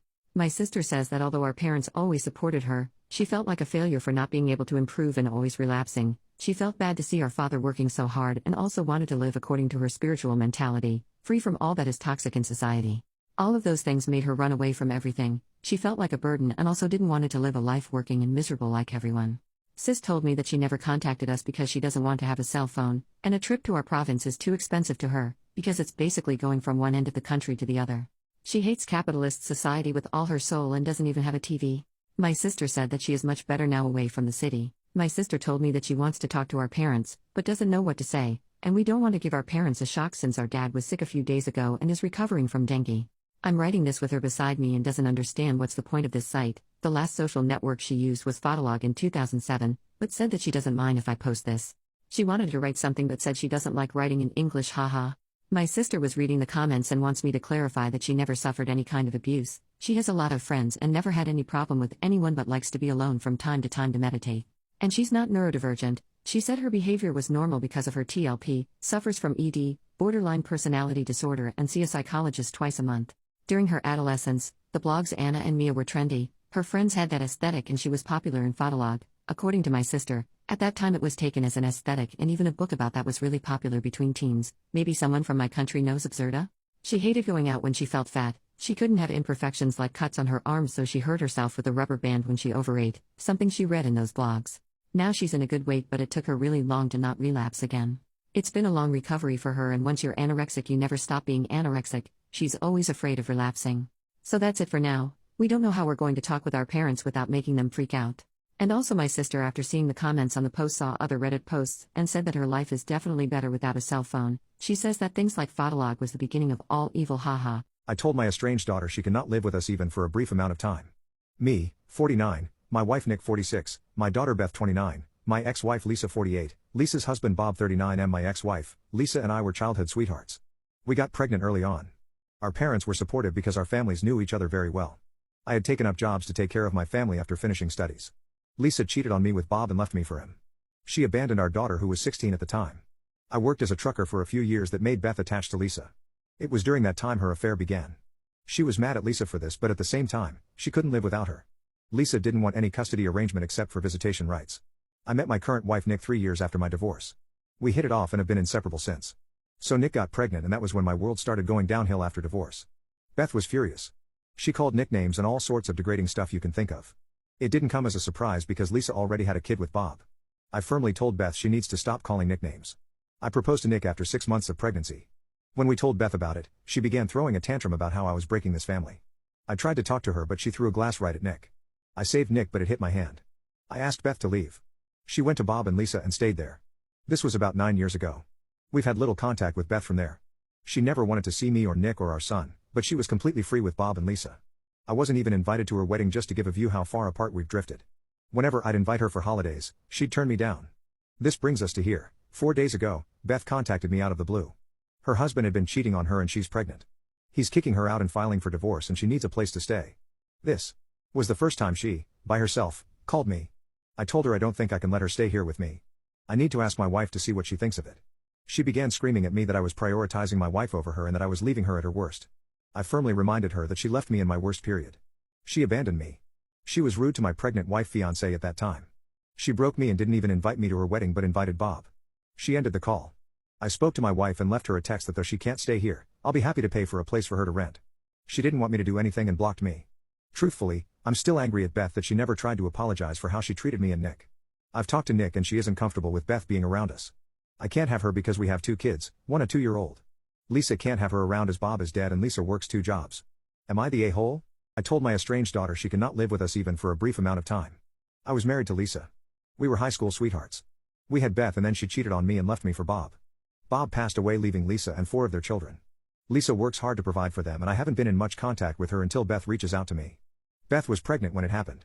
Her husband cheated on her and left her when she was pregnant with their baby. This is where the asshole part comes in. Beth tried to hit my now wife, then fiancé Nick, when she was pregnant. After that incident I cut Beth off from my life. It was until 8 months ago when she reached out to me again asking if I could provide a place for her. I said no. I had 2 daughters with Nick, one of them a toddler too. I can't risk my family for her. Though I offered to pay for a place and asked if she could take up jobs to make ends meet. I will help her pay for a place and get back on her feet, but she refused and yelled at me. Update, I'm a grandpa. There is no greater happiness. She gave birth to a healthy baby boy. He looks just like Beth when she was young. She doesn't want me around in her life but she was kind enough to send me a picture of him. She moved in with Lisa. Together they rented out a place I have no idea about but they're both working and Beth took her husband to cleaners for child support. I don't know anything more about the current situation. How do I know all this? Lisa told me. She texts me every now and then asking about me. I don't respond to her unless it's about Beth and the baby. She finally told me why Beth was upset when I had a baby, the glass throwing incident. I thought I'd share it out here. So I made a pretty decent money working and my job offers a decent pay but more benefits. I also made other small investments on the side that only Lisa knew about back when we were married. Lisa confessed that she told Beth about it and Beth figured. If I had a baby, I'd love her less and may even cut her out of my will because of Lisa. She was close to Lisa and even shared a lot of her milestones with Bob, leaving me out. She wasn't looking for me because she loved me. My own daughter was looking out for me because she needed money and was afraid I was going to cut her out. She didn't invite me to her wedding. We haven't spoken in close to 9 years but she thought she could turn up one day and I'd forget that she tried to assault my wife who was pregnant at the time by throwing a glass. I never received any apology. Nick, my wife, is very supportive of me and even offered to stay home with our daughters so I could travel and meet my grandson. I know Beth doesn't want me around so I won't bother. She wants me to take care of her after everything she did. It stung me. She's my firstborn and she will always be my daughter and I will be there but it's hard to see her in the same light after this. I never would have cut her out. But I'm seriously considering that now. I can't help but wonder when I pass, and she comes harassing my wife and my daughters for inheritance. I know she won't do that, but I don't know who she even is anymore. I'm going to meet a lawyer and see if I can make sure that Beth can't harass my family after I'm gone. I'll leave something for her. I have college funds put up for my daughters, a retirement plan for me and Nick, and I have savings that I can leave to Nick. Of course now it's little but I'll put money in there over the years. I found out that the old guy I used to date in college left me millions dollar. My husband will surely get livid. I'm still in shock and I haven't told anyone yet, not even my husband. I think the first thing I need to do is speak with my husband and then decide what we want to do. I am not sure how he will feel about this. I'm going to go on a whole ride here because this is still so unbelievable. I was left millions of dollars by an older guy I used to date. Back in 2017 when I was in college, I went to Florida to spend the summer with my uncle. I used to frequent the Los Olas area, and one evening while I was out with some friends who lived in Florida, I met an older gentleman. I was 20 at that time, not have a lot of experience with men or anything really. This guy was in his early 60s but definitely looked 45 max. We started dating and mostly, I would just attend these high-end events with him like galas and yacht parties, and travel around the States a lot. At this time, his wife had just passed on a year ago, and during the summer I met his son casually at a dinner party at his place. I would run into his son whenever I was at his place and we had a good relationship. Dating this guy was super refreshing, like, a finer kind of life I was never really used to. It was just a fun time and throughout this time, we never slept together once. We would kiss and cuddle but he never initiated sex. It was just a great conversation. He told me about all his life experiences and how he made his money. He was into real estate,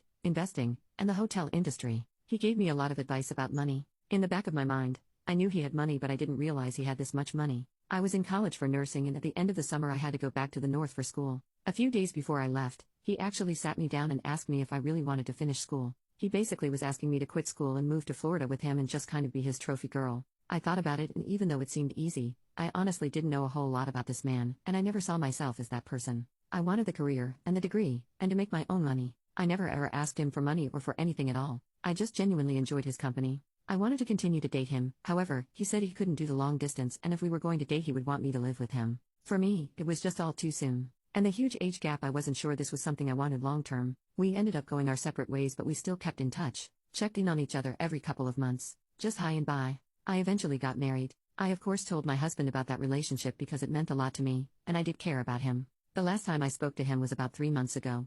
Well, the executor of his estate contacted me a few days ago. A few hours later, his son also called me and we talked for a long time about him and how he passed. Honestly, at first, I didn't believe that it was real, but after talking with his son told me this guy talked about me so much, and that he told him I pulled him out of depression and sadness after his mom died. His son told me I meant a lot to him because the time I came into his life was a really rough time and I made it better. I feel so many emotions because I never knew our relationship meant so much to him. I am very grateful he thought of me and I am still not sure if I should accept the money. I am a nurse and while nurses don't make millions, I make good money to live a comfortable life. My husband also has a great job as well. I will be talking with my husband about it soon. I don't really know a lot about money. I never thought I would ever have this amount of money my entire life. I caught my mom telling another man to put it in her. I'm 17 and until a couple of days ago, I thought I lived in the perfect family raised by my two loving parents, early 40s. My dad is an engineer who has been traveling a lot for the past year and my mom is in healthcare taking shifts at different times of the day. My laptop broke down and I asked to use mom's laptop to finish an intimate project. When I was working, I saw a couple of WhatsApp web notifications pop up with sexual messages. I tried not to pay attention until I realized these were from Pete and not from Dad. I could not believe my eyes and I felt like throwing the laptop in the trash and pretending I never saw it. After I collected my thoughts, I went back to the chat and from what I can see, they met at least 4 to 5 times starting just a couple of months after my dad began traveling. I took photos of the chat history and went to my room trying to process. I couldn't even finish my homework. From the messages, they were supposed to meet tonight, and lo and behold, just half an hour before the meeting time, she passed by my room to let me know she's going to work. The next day, I gathered my courage to confront her. I think she knew that I discovered her because the new chat messages had been read by me and I think I left the chat tab open before returning to her laptop. I told her I knew what she was doing and that it was wrong. She sat me down and tried to calm me but I told her no way I would be calm and she said I will understand once I hear the explanation. She told me that she and Dad agreed to open their marriage shortly after he began traveling. To be honest, I didn't fully comprehend so she explained what that entailed. She told me, it was completely physical and she would never have feelings for anyone other than my dad. The messages I read support this as they were only about sex, and that they agreed to only do it if one of them is away. She closed by saying that this is adult stuff agreed between two loving adult spouses and I should stay out of it. I was dumbfounded and didn't know how to react the whole time. It was consistent with what she said but it just didn't make sense to me. I don't believe my dad would agree to this as his views are generally more conservative. Also, when he's away, he's more present with us than her as he video chats with us or plays online games with my two brothers almost daily. In yesterday's call, I asked him why he has to travel a lot and he said this is hard but it is necessary to secure college money for me and my brothers. He assured me that it will change soon. I asked him how he can bear being away from his wife for almost half of the year. He said since their relationship foundation is strong, temporary separation only causes them to miss each other more and value the limited time they have with each other. He asked me if everything is alright and I told him not to worry. I honestly don't know if I should believe her. Should I ask her for proof for the open marriage claim? I am mortified to tell Dad but is that my only option to confirm? I don't want our perfect family to be torn apart but would it be fair to Dad to keep this secret? I've been crying nonstop since this revelation and don't know what to do. I caught my mom telling another man to put it in her. It took me a lot of time to think and decide that I want to somehow bring it up with my dad but that I wanted to wait to do it in person. His next home visit was 5 days after the original incident. While waiting for that, I was really uncomfortable with my mom and was thinking twice about any move she makes. She tried to play it cool, open conversations or suggest going out but I just tried to avoid her. Even if my dad did know, I was subconsciously treating her in a cold manner. This might have contributed to what would happen next. On the night before my father's arrival, it seems Mom broke down. She came into my room when I was about to sleep and asked if we can talk. She started to talk about generic things and how hard it was for her to be almost a single mom for the past year with 2 teenage boys and thanked me for helping out with that. Now I started to see her tear up while bringing up that she might not have been completely honest about the open relationship thing. Long story short, according to her, she suggested to Dad a while ago to open the marriage but he didn't give her a definite answer. Rather, that he will think about it and get back to her. She said that she asked to revisit but he keeps changing the subject. So, no agreement from my dad, that was clearly established. Now at least I know what to expect when I approach my dad. By this time, she's completely sobbing and trying to guilt-trip me about the consequences of disclosing the whole information to him. I felt sorry for her and told her the right thing to do was to come clean with him but she said she doesn't have the courage to do it. I said that I will do it if she doesn't. She said she'll think about it and we both went to bed, not that I could get any sleep that night after this. My dad arrived the next afternoon. Earlier that morning my mom sent in the family chat that she had to take an emergency shift, won't be back until the evening, and apologized profoundly. In the private chat, I told her what the hell she's doing and she said she's not ready to tell him and needs more time to find the courage. I told her that I don't think I can hold it and act normal around him so he most likely will find out from me if she doesn't do it tonight. She sent several crying emojis then gave me the go-ahead to talk to him and told me to update her if it is safe for her to come back home after I talk to Dad. I don't know what she meant, as my dad was never the violent type. Over dinner, my dad was visibly displeased as Mom never takes shifts during his arrival. When we were alone, after having a lot of small talks, he was telling me that one of his coworkers is getting married next week so he'll try to stay around to attend that. I used this as transition and told him that I came across the term open marriage. I told him that after hearing and reading about it, I asked Mom what she thinks of it and Mom told me it would be ideal for her situation, then asked him what he thought about it. He was taken by surprise. He said he doesn't believe in polygamy, another term I just learned, and that if a couple feel the need for it, they should address the issue that makes them feel that way, and if this issue cannot be resolved then polygamy would not be the answer. I asked if Mom asked him for an open marriage. He said yes, but that he refused on the spot. After that, he promised her that he'll ask to take a local position, kind of a demotion for him, as he didn't know this is how she felt, especially since he didn't take this job in the first place until she was okay with him traveling. He was actually just approved to move back to our city and will start the new job after the new year. He was planning to surprise my mom with the news. I asked him when was the first time they talked about this open marriage proposal, and he assured that it was only one talk that happened around 5 months ago. This is definitely after the time my mom first met Pete. He started to pressure me about what's going on, but I was able to get out of the conversation as I needed some alone time to make up the two sides of the story. By looking at the messages dates, apparently my mom started seeing this guy, not sure if they had intimacy initially or not, then asked to open the marriage to give her legitimacy to F him. When my dad refused, she did it anyway. I was boiling and couldn't think straight. I messaged her to please come home and that everything is fine, then I messaged Dad screenshots of her conversation with Pete, then I came here to write this update. Whether they separate or not, isn't important to me anymore, as I know life won't get back to what it was anyway. The important thing is that I made peace with myself carrying this burden. What's an amazing loophole you found to get free McDonald's? This is how I and my colleagues had free lunch for weeks. Around 2010 McDonald's introduced their McWrap. To promote their tasty new wraps, they created a game in the McDonald's iPhone app where one could find free wraps on a map while walking around in the real world. In order to receive a real McWrap we had to find a wrap on the map, get there, pick it up by holding down our finger on it on the map and then continue holding our finger on our phone screen until we could redeem the virtual wrap at a nearby McDonald's. If we let go of the screen, we would drop the virtual wrap and risk a hungry competitor stealing our virtual wrap. There were 3 different flavors and we could try one flavor once, per registered account. Soon the wraps were getting scarce, and it was only easy to find wraps located far from any McDonald's. Using a jailbroken iPad together with 2 unofficial apps, one for switching between apps without putting them in background mode, and one for faking my GPS location, I was able to move wraps to anywhere in the world. I could park outside McDonald's and get my wraps from wherever they were to be found, immediately. However, I realized after a couple of days that it started to get tricky to find wraps at all. Others were obviously using the same technique. I had to hide my virtual wraps. The wraps would only show on the map if I was zoomed in enough, so if I could find a remote location in the world where nobody was likely to look, I could keep a pile of private virtual wraps. I settled for a very remote island in the North Sea. I spent a couple of hours moving wraps there and soon I had my very own McWrap island filled with hundreds of wraps. I ate free lunch for weeks. My colleagues would call me up requesting wraps to be sent to various McDonald's locations at lunchtime, a request that I happily helped out with. Eventually, McDonald's found out about the trick and started to log how many kilometers a wrap had traveled. I didn't get very disappointed by this, as I was pretty tired of McWraps.